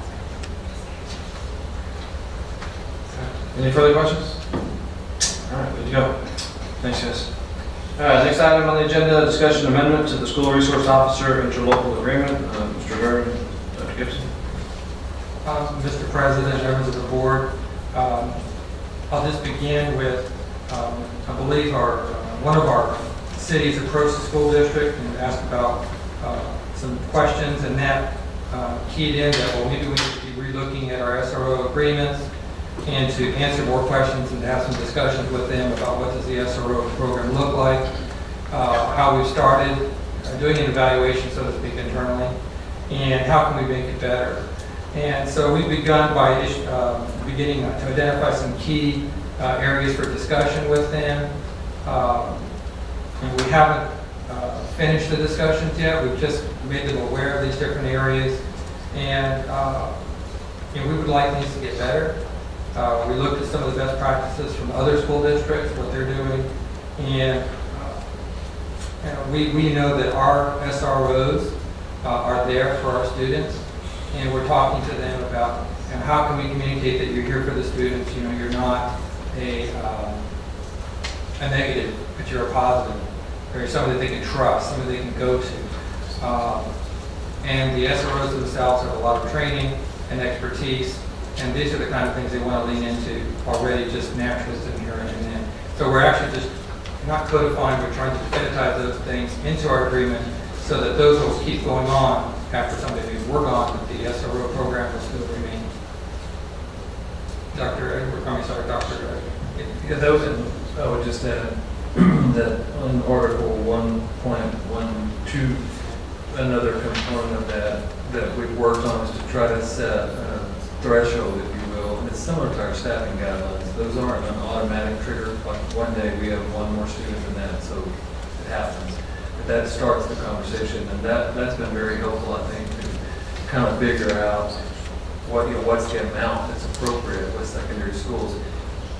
So what you have to do, and that drove the conversation, what's the philosophy of what we're trying to accomplish? And it's hard to get that number until you know what the philosophy is. And this triad model, that we're bringing forward, and I appreciate what Mr. Rivera said, it's more than just a police officer trolling the hallways. It's much more than that. And so I think this triad model, or triad rather, is, we're looking at, they are a police officer, that's one part of it. They're also a counselor, they're also a mentor. I'm sorry, so Greg, basically, when I was reading the agenda item here, we talked about, growth. So when you're going to come back to us and kind of give us a number after you guys have made some recommendations, done some research, or maybe some other school district have SROs and say, look, this is the threshold where we need to get a third person. Right. This is where we need kind of the fourth person, right?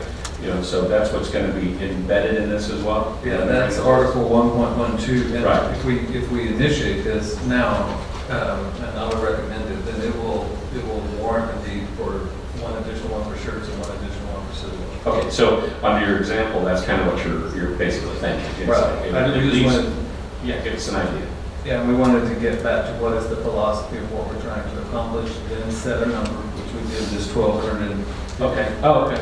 For secondary. Then, now what does that mean to what we have currently? And I can tell you right now, currently, if we initiate this for the 16-17 school year, we'll need 2 more officers, one for sure. Right, and that's just for the second. I mean, these folks also do go all the way down to the other campuses. Are we taking into consideration that as well? Yeah, that's a great question. We're measuring it on secondary, but a big part that why we got to 1250 is that it allows, if you want, a third officer to make these roving tours to the elementary schools. Right. Well, they're called down too. I mean, sometimes, sure, they're called down. So whether it's reactive or opportunities. proactive. Right. Oh, okay, as long as we're looking at the big picture, not just the high schools.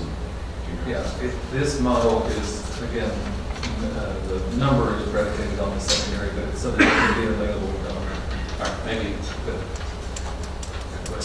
Further questions? Yeah, no, this is just a guideline. We'd also discussed too, over the course of this next year, paying extra special attention to the safety and security of the campuses, students, and there may be some more criteria as well. Just if you happen to have an increased crime ratio at a particular campus or part of town, what have you. I mean, the needs basis also, not just raw numbers of students, but there happens to be a real or perceived need in a particular area, and possibly take a look at adding SROs as well. Correct, and I would just say both of our cities are, in that case, are real good about just, when we have that conversation, just providing extra help. Any further questions on that? All right. Next item, discussion of local district policy update, policy DH local employee standards of conduct. Ms. Cameron? Yes, our current policy, DH local, prohibits the possession of weapons on all district properties at all times. We are requesting a change to this policy to allow district employees who hold a Texas handgun license to properly store a handgun in a vehicle parked on district property. This is due to House Bill 910 that allows the open carry of firearms by license holders. We will be bringing this policy back to you in April. Ms. Cameron, on page 65 is the strikeout.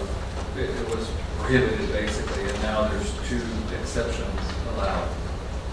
Yes. And these were presented to you from TASB Yes, they were. as TASB-based versions. Yes. That the board can adopt without having an next policy. Yes. All right, so the way this works is that if the employee has the firearm in their vehicle, then we're okay. In their vehicle. They're okay. Stored in their vehicle. As long as they're properly stored, consistent with. What if someone's in their vehicle and they're messing around with it, so to speak, or what? I mean, I don't know. That's not properly stored. That could be a disciplinary matter. Can I ask for a clarification on that? And correct me if I misspeak. One of the reasons I think that this was looked at, correct me if I say this wrong, is because of the changes in the laws for people in general. Yes. And so because of this, I think the philosophy was because of the changes in the laws for just the average citizen regarding carrying it, then it made sense. How can a citizen have certain rights that we can't even grant to our own employees? That's correct. And so we decided, and I said we because at the time we were looking at it from a city standpoint as well, is if citizens now have certain rights, should we at least consider those same rights or at least some part of that right for our employees? Because with the changes in the current law, now it now gives this average citizen the right to carry a concealed handgun or weapon on campus with certain limitations. And so now I think the issue is, from a board standpoint, is are we going to allow certain limitations to it? And just, I guess as an example, I think the concern is, a citizen can bring it on campus. I think the employee's concern was, look, I don't want to carry it on campus, but I want to have the right when I drive home at night all the way to wherever, Floresville, to have the ability to carry my weapon with me. Can we at least give them the ability to secure it safely in the car for that purpose? And I think that's what we're looking at, if I'm correct. That's correct. And that's well said, and that was the driver on it. This didn't just come up on its own, it came up in response to the changes in the law. Yeah, I was just trying to understand why someone would need a weapon in a car on campus. I guess that makes sense as far as they're driving somewhere. Before that was said, I'm sitting here wondering why would they need that? Right. And what purpose would it serve? That is the only scenario that we are aware of that Mr. Carruth just described. Yeah. Someone driving here to go to work, and now what do I do with it now that I am? Can I just ask for someone that knows, John, what does properly stored mean legally? We can define that.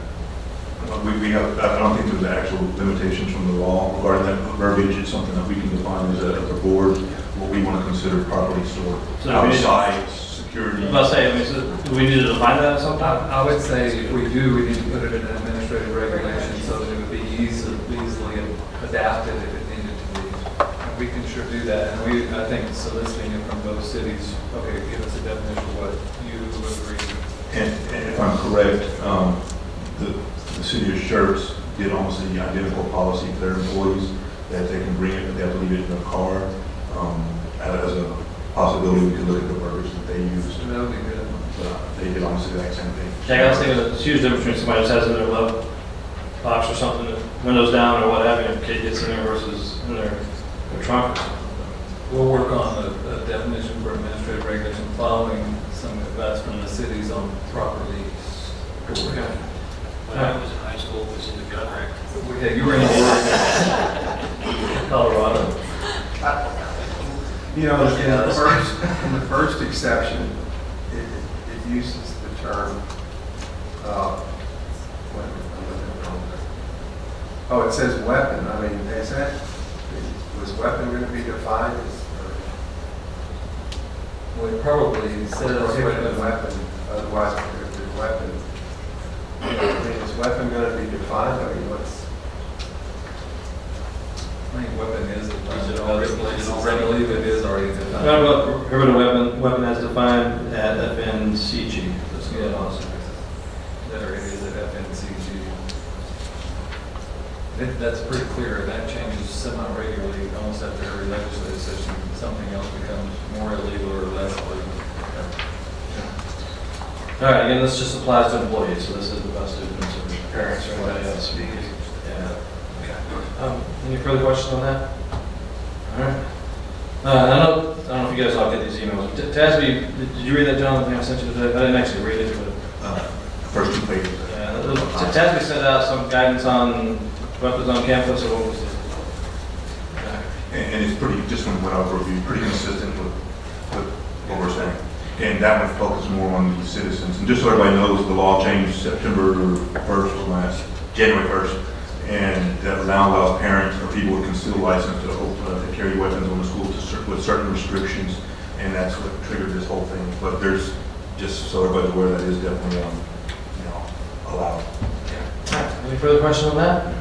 All right. Next item, discussion local district policy update, policy BE local board meetings, and review of school year 16-17 board meeting calendar. Yeah, and I apologize for my explanation. I'm getting scores right now, and the Clemens girls soccer team just upset. Am I reading that correctly, Mr. Walpart? Reagan, which is one of the best soccer teams in San Antonio, just went down. They're out. Clemens girls move on. They're gone. So our girls, Clemens girls, Northeast team, I'm really upset. Just make sure it's not that our teams are upset, it's that they upset. Yes, sir. Does that make sense? Can you call that? Reagan's upset. Yeah, Reagan's upset. That is huge. That's huge. So we've got a couple more games going on. In a related break, I know nobody cares, but anyone have the A&M scores? Let's see how you guys. I got it. What is it? What is it? I got the books. Let's have it. Who cares? It's about to start. Exactly. Just to clarify, is A&M Sensei also? I think they are. All right. BE local. Yeah, we had spoken last month about the possibility of moving board meetings to Tuesday nights as opposed to, this week is a pretty good example because there are 17 discussion items and everybody's meeting here at whatever PM tonight and we won't see each other again until Monday at 7:30 a.m. And it just, I'm not trying to say that's the only reason to do it, but similarly on Fridays, oftentimes we don't have enough time to get through all the follow-up activities. And I think you said it really well last month when you said, for you all, a lot of times it's the closure of things, and that it initiates a lot of work for us, a lot of meetings and collaboration. So this, I can tell you one of the possible negative unintended outcomes that we've already identified is that Tuesday nights are a heavy activity night. I think Thursday nights are as well, oftentimes, maybe not as heavy as Tuesday. So I would really put an asterisk on this. Let's try it if the board is so inclined. And then if we think it's in conflict with too many Tuesday night activities, we'll just go back to Thursday. It does not need to be Monday. It does not need to be Wednesday. And it does not need to be Friday, in my opinion. It needs to stay on either Tuesday or Thursday. Anybody have any heartburn with this so far? Okay, and just looking at the calendar, just kind of reverse the fact that there's only one time it looks like that we actually have a holiday the day before the Tuesday night board meeting. Right. It's January 17th. I guess that's the student staff holiday the day before that. Yes, and we'll get everything preloaded that way. Any major heartburns? It just requires a lot of pre-work. And in this case now with Tuesdays, we have to have everything completely ready by Friday, so that just now moves that to Thursday. And again, I think the board, it's easier for you guys, and so be it. Well, we want to try it. I think it's worth a try. That was our consensus. So if you all agree, we just want to give it a try. We want to reserve the right to come back and say, hey, it doesn't work. It's not much better. It created some other issues. Okay. It does take a policy change. When did you say we were going to start? June. And so we'll bring it back as an action item unless there's any concern in April or, I guess, probably next month. All right, good enough there. So next item, discussion TASB policy update 104, dealing with several local policies. Dr. Gibson, that's the one. Thank you, President Inman and Dr. Gibson. Right before spring break, we did receive the update 104 from TASB, and this is to keep the board informed of any policy revisions. Right now, as it stands, we have 6 local policies that will be effective, and it looks like that we are in agreement with those revisions. Just a brief rundown of what those would affect. PEH local is changing instructional arrangements for homebound. They're saying that the 4 weeks don't have to be consecutive, and this could be for a student who is receiving treatment, and if they received treatment and were ill, that would be an example. They would have one week, come back to school, and then have another week. FB local is kind of some procedural documentation situations dealing with 504 and special ed records retention services, committees referrals, notice of consent, evaluation and placement, and review and reeval, and those are just going to be procedural, and we feel like that we can make those adjustments. FD local is just to make sure that you have a process for proof of residency in place, which we do, and we might commit that to an admin reg, depending on how that's going to shake out. FEB local is the alternative setting, the superintendent setting alternative attendance time. That's if the group's going to go on a field trip and we won't be taking attendance in the second hour. We do have an admin reg in place and have started to implement that this 9 weeks. The superintendent has to approve that prior to, and we just have a workflow where they're going to take a field trip and they're going to take attendance right at 8 o'clock. They have to put that in writing in a form 2 weeks in advance. So, and I'll get a report, and initially I'll thank you before we get later on that subject. We need to put that admin reg out. It's posted, I believe. Let's just put it as a link to the board. We may have already done that. Let's do it again now that she's talking about it to let you all see. And then, one of the other things is we're moving the attendance time. We historically said 10 a.m. and the policy says second instructional hours. I think it's 9:35 a.m. actually hits everybody's second instructional hour. Is that right? Yes, and it also brings a consistent time to all campuses in the district. We may have had some staggered times as far as the official attendance time. So consistency amongst campuses, communication with parents, when the official attendance time is, they don't have to worry, okay, it's my child at this elementary school at this time, school, so bring that consensus to that, and that was part of that as well, and to put it in that second instructional hour. And that's good, and if you're saying that, so then if there are bona fide deviations from that, they have to be submitted ahead of time and signed off. That's basically what we're saying. Because they would be taking attendance basically on paper to be put in at a later time. Just for clarification, I might have misunderstood. So if a school takes a field trip right now, how are we doing attendance? Is it a paper? It is. The official attendance time, say, at some of our elementaries is 10 o'clock, and they're leaving at 8:15. So they do it on paper, and then the attendance clerk puts it in instead of the teacher. For FFC local, that's going to be so that the board doesn't have to, every time we change the homeless liaison, we don't have to come to the board and say we're changing that person. FFH local is to add age as on the protected list for discrimination. All right, any questions? And just for new board members, this is something that TASB does every 6 months, a year or so. Certainly after each legislative session, they just kind of go through and try to modify, clean up a little bit some of these policies. It's usually driven by some kind of statewide issue or so. So this isn't driven in-house. This is driven by TASB, and this is about all the other districts across the state. So even though these are local policies, it's something that's pretty much consistent across most of the districts out there. So again, we're not voting on this tonight, but we'll do it next month. Anybody have any questions or clarification? I got a quick question about under, what is it, FFH local. It keeps referring to a CFFH exhibit, okay? But I don't see an exhibit on here at all. Will you have an exhibit attached? We will have an Next, exhibit, that's yes. fine. Because I think the exhibit's just supposed to reference the names of whoever you've identified as a coordinator. Yes. I guess that's what that is, but I didn't see it on here, so. Right. But we will see that when we vote on it. Yeah, and Okay. On page 104, there's several pages through that, information where it says, in parentheses, says CFFH exhibit. I think And there's no exhibit attached to Well, anything. on the line, you can click on that, and it will take you straight to the exhibit, right? Right, but what we need to do, and I'm sure she has it on the follow-up list, page typically you say that that item is not complete. Like even if the board adopts it, that item is not complete until we have that posted on the admin reg. That's how she tracks it. Yeah, and as I read it, it's just the identifying, that exhibit is supposed to identify who your coordinators are. Correct. That's all it is. But it just wasn't on here. Yes. Okay, so, but you'll have it for us when we vote on it. Absolutely. All right, thank you. Thanks, Mitch. Anything further on the policies? Next item, review of initial estimated budget projections for 16-17 school year. Budget parameter memo, Dr. Gibson, Mr. Skinny. Yeah, that, we've met ad nauseum on the budget the last few weeks, and we'll continue. It's that time of the year. And just so you guys know, I distributed the EPP a while ago, just a draft of that overview page as we were talking about the fine arts and extracurricular part of it.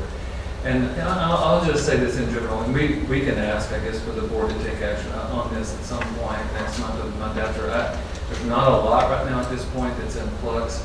I think tomorrow, actually, we had heard there may be a court decision from the Texas Supreme Court, or next Friday, which would be April Fool's Day, which would be probably very appropriate for that.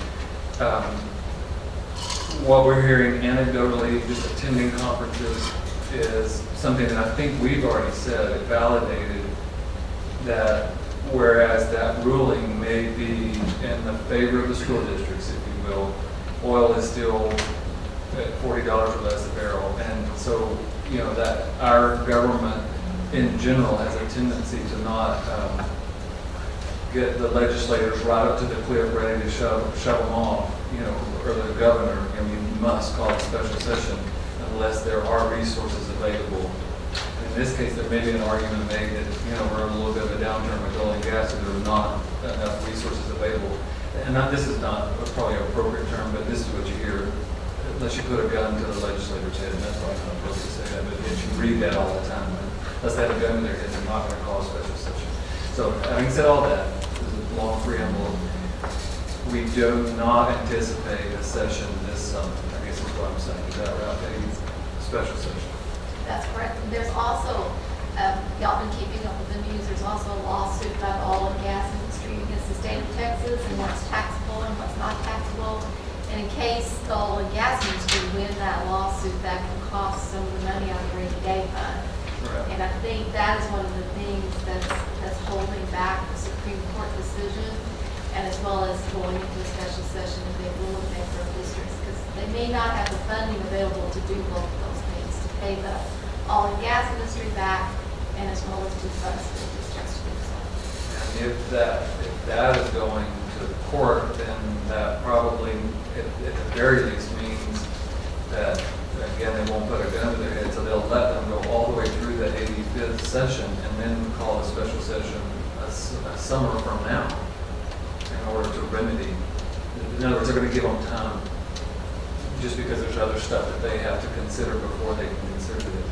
And, I'll just tell you at the bottom of that EPP, if you just want a bottom line, it's really interesting because the number that's the total down at the bottom is about what we projected we're under right now in our lawsuit against the state of Texas. I mean, if we could bridge the gap $6 or $7 million, we think we could get there. That is about what we estimate that we're underfunded per, our part of joining the lawsuit. And Jimmy Aycock's bill last session had it passed, and we were in support of it. It went down because I think schools either selfishly or just not thinking ahead that oil and gas does not stay at $155 a barrel ever in the state. Just short-sighted, we shot it down. it would have been another $500 a student. Now, everybody with a phone can take 15,000 and multiply $500 times it, and now all of a sudden that EPP is looking pretty good. And we should have taken the deal and we didn't, and now we're going to pay the price for 24 months, I think. So it's going to be leading. And to that end, we're asking for a very stringent return on investment analysis of every program. Is that fair to say? Not the first time you all have heard that. Is that fair to say? And the good news in situations like that is we really start scrutinizing things carefully. We may learn something as we do that. On the EPP, if we don't get relief, I just want to be clear about this. All of those issues, matters, don't go away. We just push them to the right. Does that make sense? If they don't get funded in 1 year, so JD's not here, we can pick on him. That HVAC doesn't get done. The age of that HVAC does not go away. We just push it to the right. Now it's 1 year older, and that's true with instruments. It's true with everything. All you're doing is pushing to the right. There's a point where you can't push to the right. Now I'll go ahead and say this. As we look at the EPP, probably starting next year, because we need to see where we finish up this year. It may be that we come have a discussion about taking some portion, not all of that, of course, but some portion, and prioritize some things in our existing fund balance. We may bring that to you. I'm not going to rule that out. These are some critical things we're going to look at. Of course, some of that has all the Wayne, has all the things eligible for bond come out of this one? I don't think it has. Okay, I don't think it has. And again, that's why we keep draft on it. Some of these may be eligible for bond, and as we're having that conversation I talked about on the 13th, some of it may be extracted out, meaning long-term technology infrastructure, some HVAC, some buses. So that number may not be quite as dramatic as on here.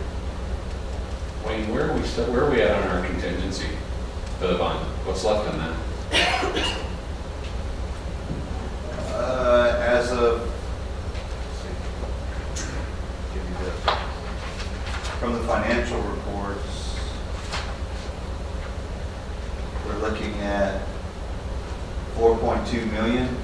However, Borkville Road and there was something else in there. But the Borkville Road will get that, so we're looking at long-term effect of being approximately 3 million left over in the contingency. As of today. That'd be my best forecast. That's a really good question. So every tool in the toolbox. Right. Just looking for if there's a nickel underneath the rock over there. Yes. We can use it for something like probably bond stuff. I appreciate that. And probably the reason we're saying wait until this summer and or just the start of this next year is that a lot of the number you just talked about and what maybe is available through fund balance is a little better, and what our tax increases are. Then we have this conversation about what's going to move over to the 16 bond, what's left, and then how much general operating funds are available and or those contingency dollars are available to address these. And it's right, we've got to get there by whatever we can do. Yeah, anything further on the budget? I got one question, Greg. Typically in the past, we sometimes get detailed, sometimes we don't. I understand that, okay. But under the staffing for the classroom teachers, you've got 30 there. Is there a breakdown? Is there not a breakdown? I don't see everything, but I'm specifically curious to see if there's plans and to talk about the third string teacher in the intermediate schools. Yeah, we've actually in the past put on there like so many fine arts teachers or whatever, if the board so chooses to do something like that. So has there been some discussion on you guys' level to look at that program? Because I think we're there. My personal opinion, I think there's probably, if you looked at it, you might see that there's a need for that. Well, we have the guidelines to look at it, and we can put that list out to the board next week where it stands right now. Right, those 30 were really the projections just for student growth in our K-12 classrooms based on the staffing guidelines. And the current time it wasn't for a strength teacher. Understand.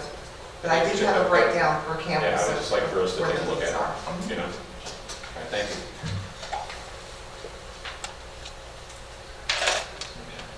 Any further questions on the budget memo?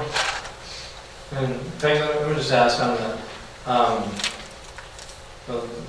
TASB salary report and all that. I mean, we did everything that they were recommending. It looks like they're about a $2.6 million increase or so. And not to put you on the spot, but do we plan on following what they recommended, or Well, take some, leave some? I think that's kind of in discussion right Okay. now, and we're currently building the budget as of this point in time. We're almost there, just haven't finished it, and we will put that into the budget to begin with and take a look at it and see what it's looking like, and then go back and see what else we need to add to that budget, and then we'll make some decisions in the ELT and through discussions, and then we'll bring something back to the board. Hopefully, I don't know if they'll be able, but I know for sure we'll be bringing it back to the board. Well, I was also going to ask about those other departmental positions that are running. Yes, those are. Because I know some of those have been pushed off. Yes. We talked about that. Yes, we've discussed those. And as so, well. I didn't know. Thanks for All right, nothing further on the budget. Next item is the board consideration and consensus on discussion items eligible for action on the consent agenda. Just, you know, I know the board knows this, but so all those items we just went through, those were all discussion items.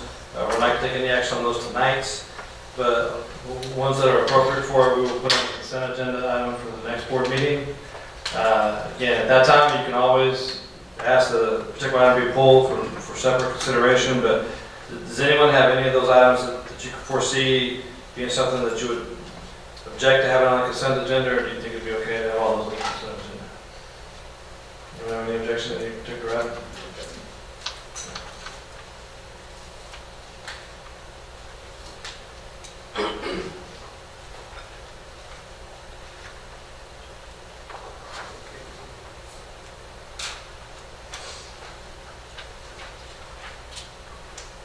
While he's looking at that, let me just, for clarification, Mr. Rivera, on the group health insurance, what is coming up, what is coming back to us next month? Good news. Good news. We're bringing a recommendation to the board next month for a recommended new health insurance. Okay, so that one I would like to have a separate item, because that's something we need to discuss. It'll be the first time we've seen it, in a sense. Right, and we'll invite our consultant to join us in case there's any questions about what they saw actually happening in the market for us, and did it turn out as they anticipated, as they talked to us about. Other than that, when we had policies, we had a chance to go through those tonight. Yeah, the only thing I would say is if there's going to be something that put in the consent agenda, make sure there's a detailed backup to it. You know what I'm saying? Because sometimes in the discussion we get handed, you know, things like this that the public doesn't necessarily get to see, but I would like to see it in the agenda. So if there's something that can, you know, if you're specifically asking for, you know, something, then just give us the detailed backup in that consent. Maybe tonight's just more of discussion and it's open, but if I'm going to allow that to just go to consent and then wave the wand and let it go, I want to be able to see it in the meeting, just as long as we get some detail. Okay, so basically, if anything was handed to us tonight, that would be part of that agenda item. Well, and there's probably some other things, you know, that are in here, you know. Sure. Okay. I'm interested in seeing what the band information is, instead of just going, yes, you know, here's your resolution, great, but I'd like to just see some detail. And I was going to say that SRO agreement, is it going to look just like the one that was handed to us, or are you making changes to that? I just didn't know. Those are just key talking points for us to begin discussions with the SRO representatives of those municipalities, these are the things we'd like to talk about. That's a good example of what Mr. Wilson was just saying. If that happened to be finalized, and I don't think it will be by April, but let's say that it did, we would put the whole agreement in the packet. Right. Just with the modifications, so that when we receive the whole thing, we would say something like, yeah, it's pretty much what we said at the March board meeting. Here it is, you can review the whole thing. That's a really And just for everybody's sake, Dr. Gibson and I have agreed to, him and I will both go through the agenda before it gets posted. So if there's certain items like that, where there's something that's changed, and I'll do my best to catch that ahead of time, just make sure those are the things that we pull apart and have a separate action items. Contingency savings.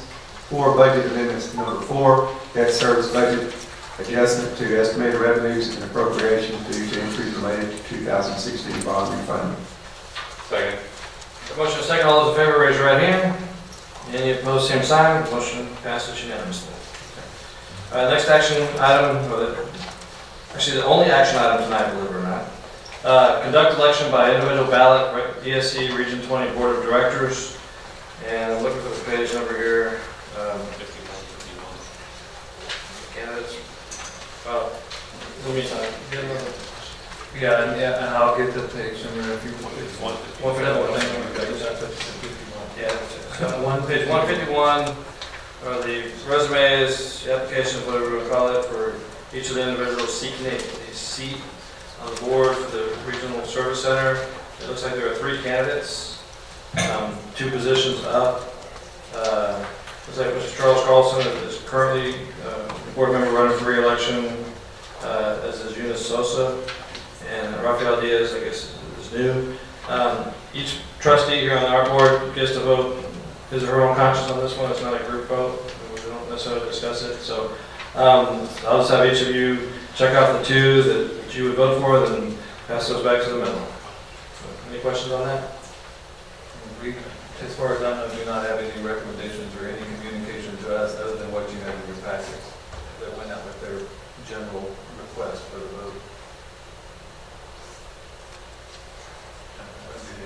Take a minute, let everybody look at their blurb that they sent out.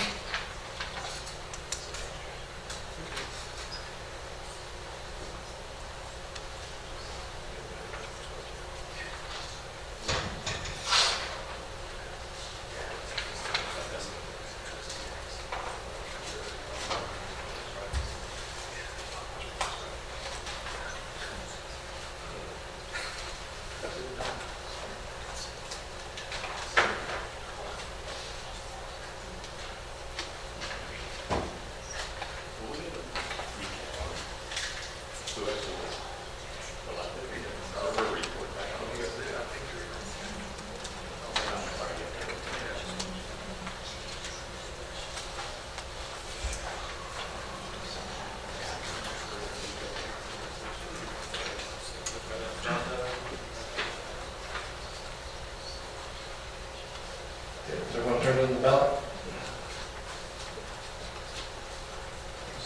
Pass them down to the middle.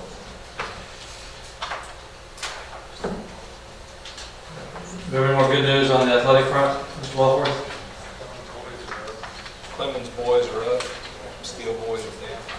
Can we officially announce that A&M is no longer a member of the NCAA tournament? Are they still a member of the SEC? Oh, I guess we didn't hear that chant tonight. All right. I didn't hear you. Okay. Let's, this time the board will proceed to closed session in accordance with Texas Government Code, sections 551.072 to discuss real property, as well as 551.074 to discuss employment and contractual personnel. The time is now 8:55, and after our discussion in closed session, the board will come back out into open session for a few more action items. PM, 10 p.m. Thursday night. All right. First action item. Just regarding the Live Oak Hills property sale. Just for the record, we did discuss in closed session pursuant to 551.072 dealing with real property and 551.074 dealing with personnel issues. First item, action item is number 14A. Do we have a motion with regard to Live Oak Hills property sale? Mr. President, I move that the board approve the sale and authorize the administration to publish notice of the sale of the Live Oak Hills property at the intersection of Church Parkway and Weaverspan Road, Schertz, Texas 78154. I second. Motion and second. All those in favor, raise your right hand. Any opposed, same sign. See none, that passed unanimously, 6-0. Next item is request for board action on employment of contractual personnel. Do we have a motion on that item? Mr. President, I move that the Board of Trustees approve the employment list as presented of contractual personnel for the 2015-2016 school year. I second. Motion and second. Do you need to add anything, Linda? No. Okay. All those in favor, raise your right hand. Any opposed, same sign. Motion passes unanimously. Next item on the agenda, request for board action and consideration of contracts for administrators and professionals.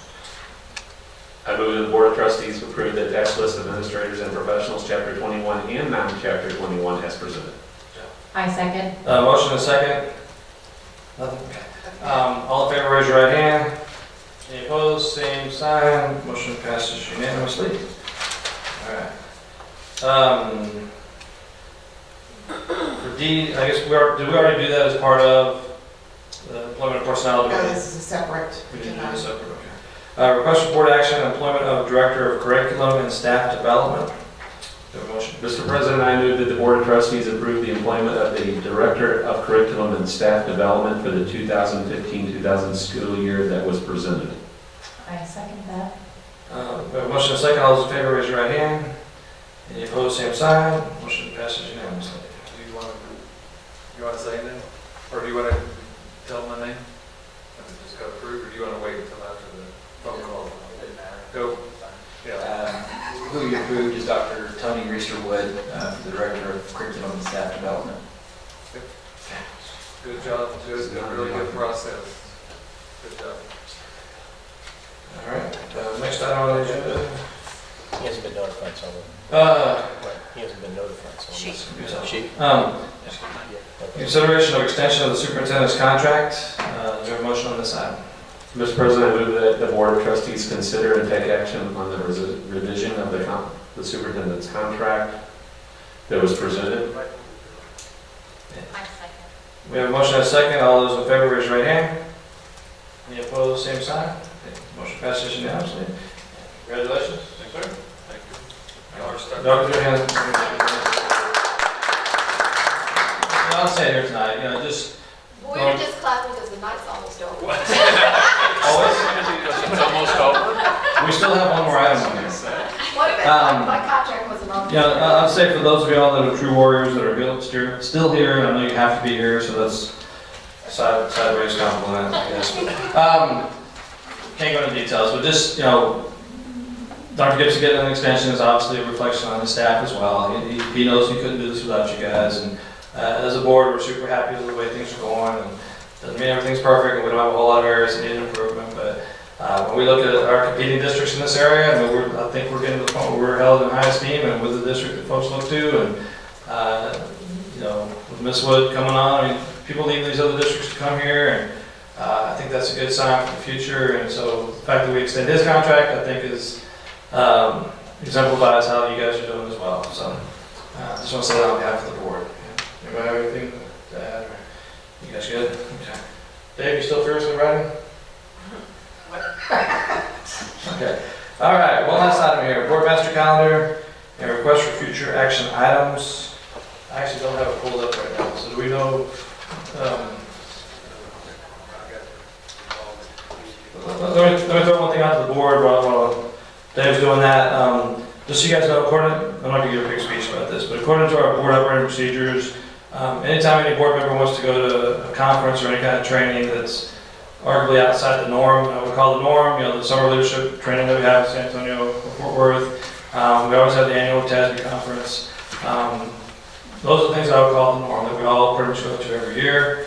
For the new board members, there's an organization called National School Boards Association, which is basically just like TASB, but across the country. They also have a conference once a year. Back when I was on the TASB board, I got to go to that every year, and TASB paid for me to go. And I may not understand this, but for about 10 years, TASB paid for me to go everywhere. So I didn't charge a dime to SCUC for all this travel and training I did. But over the years, David and I, we went to San Diego one year. I think Scott Harriman will come to that one as well.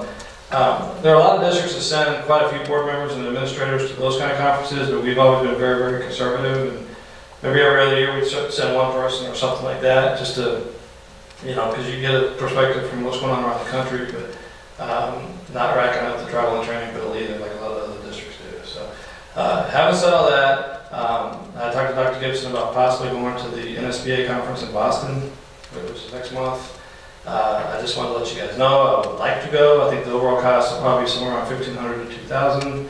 I think that's all this summer we're going to get free because I'm speaking at both. So, my tuition gets waived for that. But anyways, just want to throw that out to you in respect respectful fellow board members, if y'all have any major objection to that, then I won't go. If you don't, then I'll certainly entertain the possibility of going, so.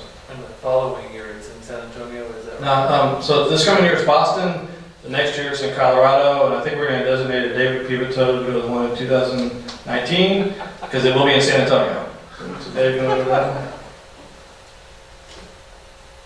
I will not be on the board in 2019. Did anybody write that down? That is not an Ed Finley comment. Okay, so anyways, I just want to throw that out. Does anyone have any major objection or heartburn about that? I'll be happy on the board tomorrow. Okay. I'll move that we accept whatever, was that a resignation? No, I'm just kidding. Okay, just want to throw that out. So having said all that, do we now have a master If calendar? nominated, I will not run. If elected, I will not serve. All right, do we have a calendar for Dave, or no? I don't have a calendar. Oh, I had it up, sorry. I should have that. Hold on, I have it. John, you got any major events coming up here this next month that you're aware of?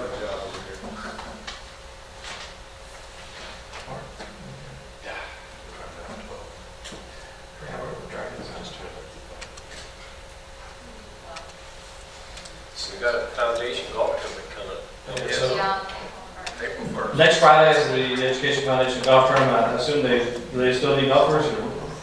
Anyone still involved in that? Board members are welcome. They're actually asking for board members. They're asking for board members to attend, and you'll be placed with a team. It won't cost you anything to play. Again, as I said last month, if you want to make a donation, it'll certainly be appreciated, but it's not necessary. But you'll be afforded all the rights of a golfer, and be put on a team and have a great time. It's a really good event. So. All right, so just us remind everybody, check the board calendar for other events. On Monday, we'll send out a link. And we did not get a board update out this week. Dee Dee was gone, and we have survived. I was about to say, Dee Dee has been living it up in Germany, I understand, right? It's probably kind of an interesting place to be right now. Oh, man. But she has sent a lot of pictures of her grandchildren. She has thoroughly enjoyed it. I'll send a link to the calendar out and make sure that we highlight any specific things. All I could pull up was the board involvement calendar. Yeah, that's. Big ticket items for next month, we're going to do the employment of all the other contractual personnel, I assume? Teachers and all that, okay. We'll be working on the budget memo every month until we do the budget this summer, just for everybody's understanding there. Does anyone have any agenda items or anything of particular concern you'd like for us to address in the next month or so? Again, if any time during the course of the month you do, feel free to email myself or Dr. Gibson on that. So if there's nothing further, move that we adjourn at 10:10 and have a vacation to everybody.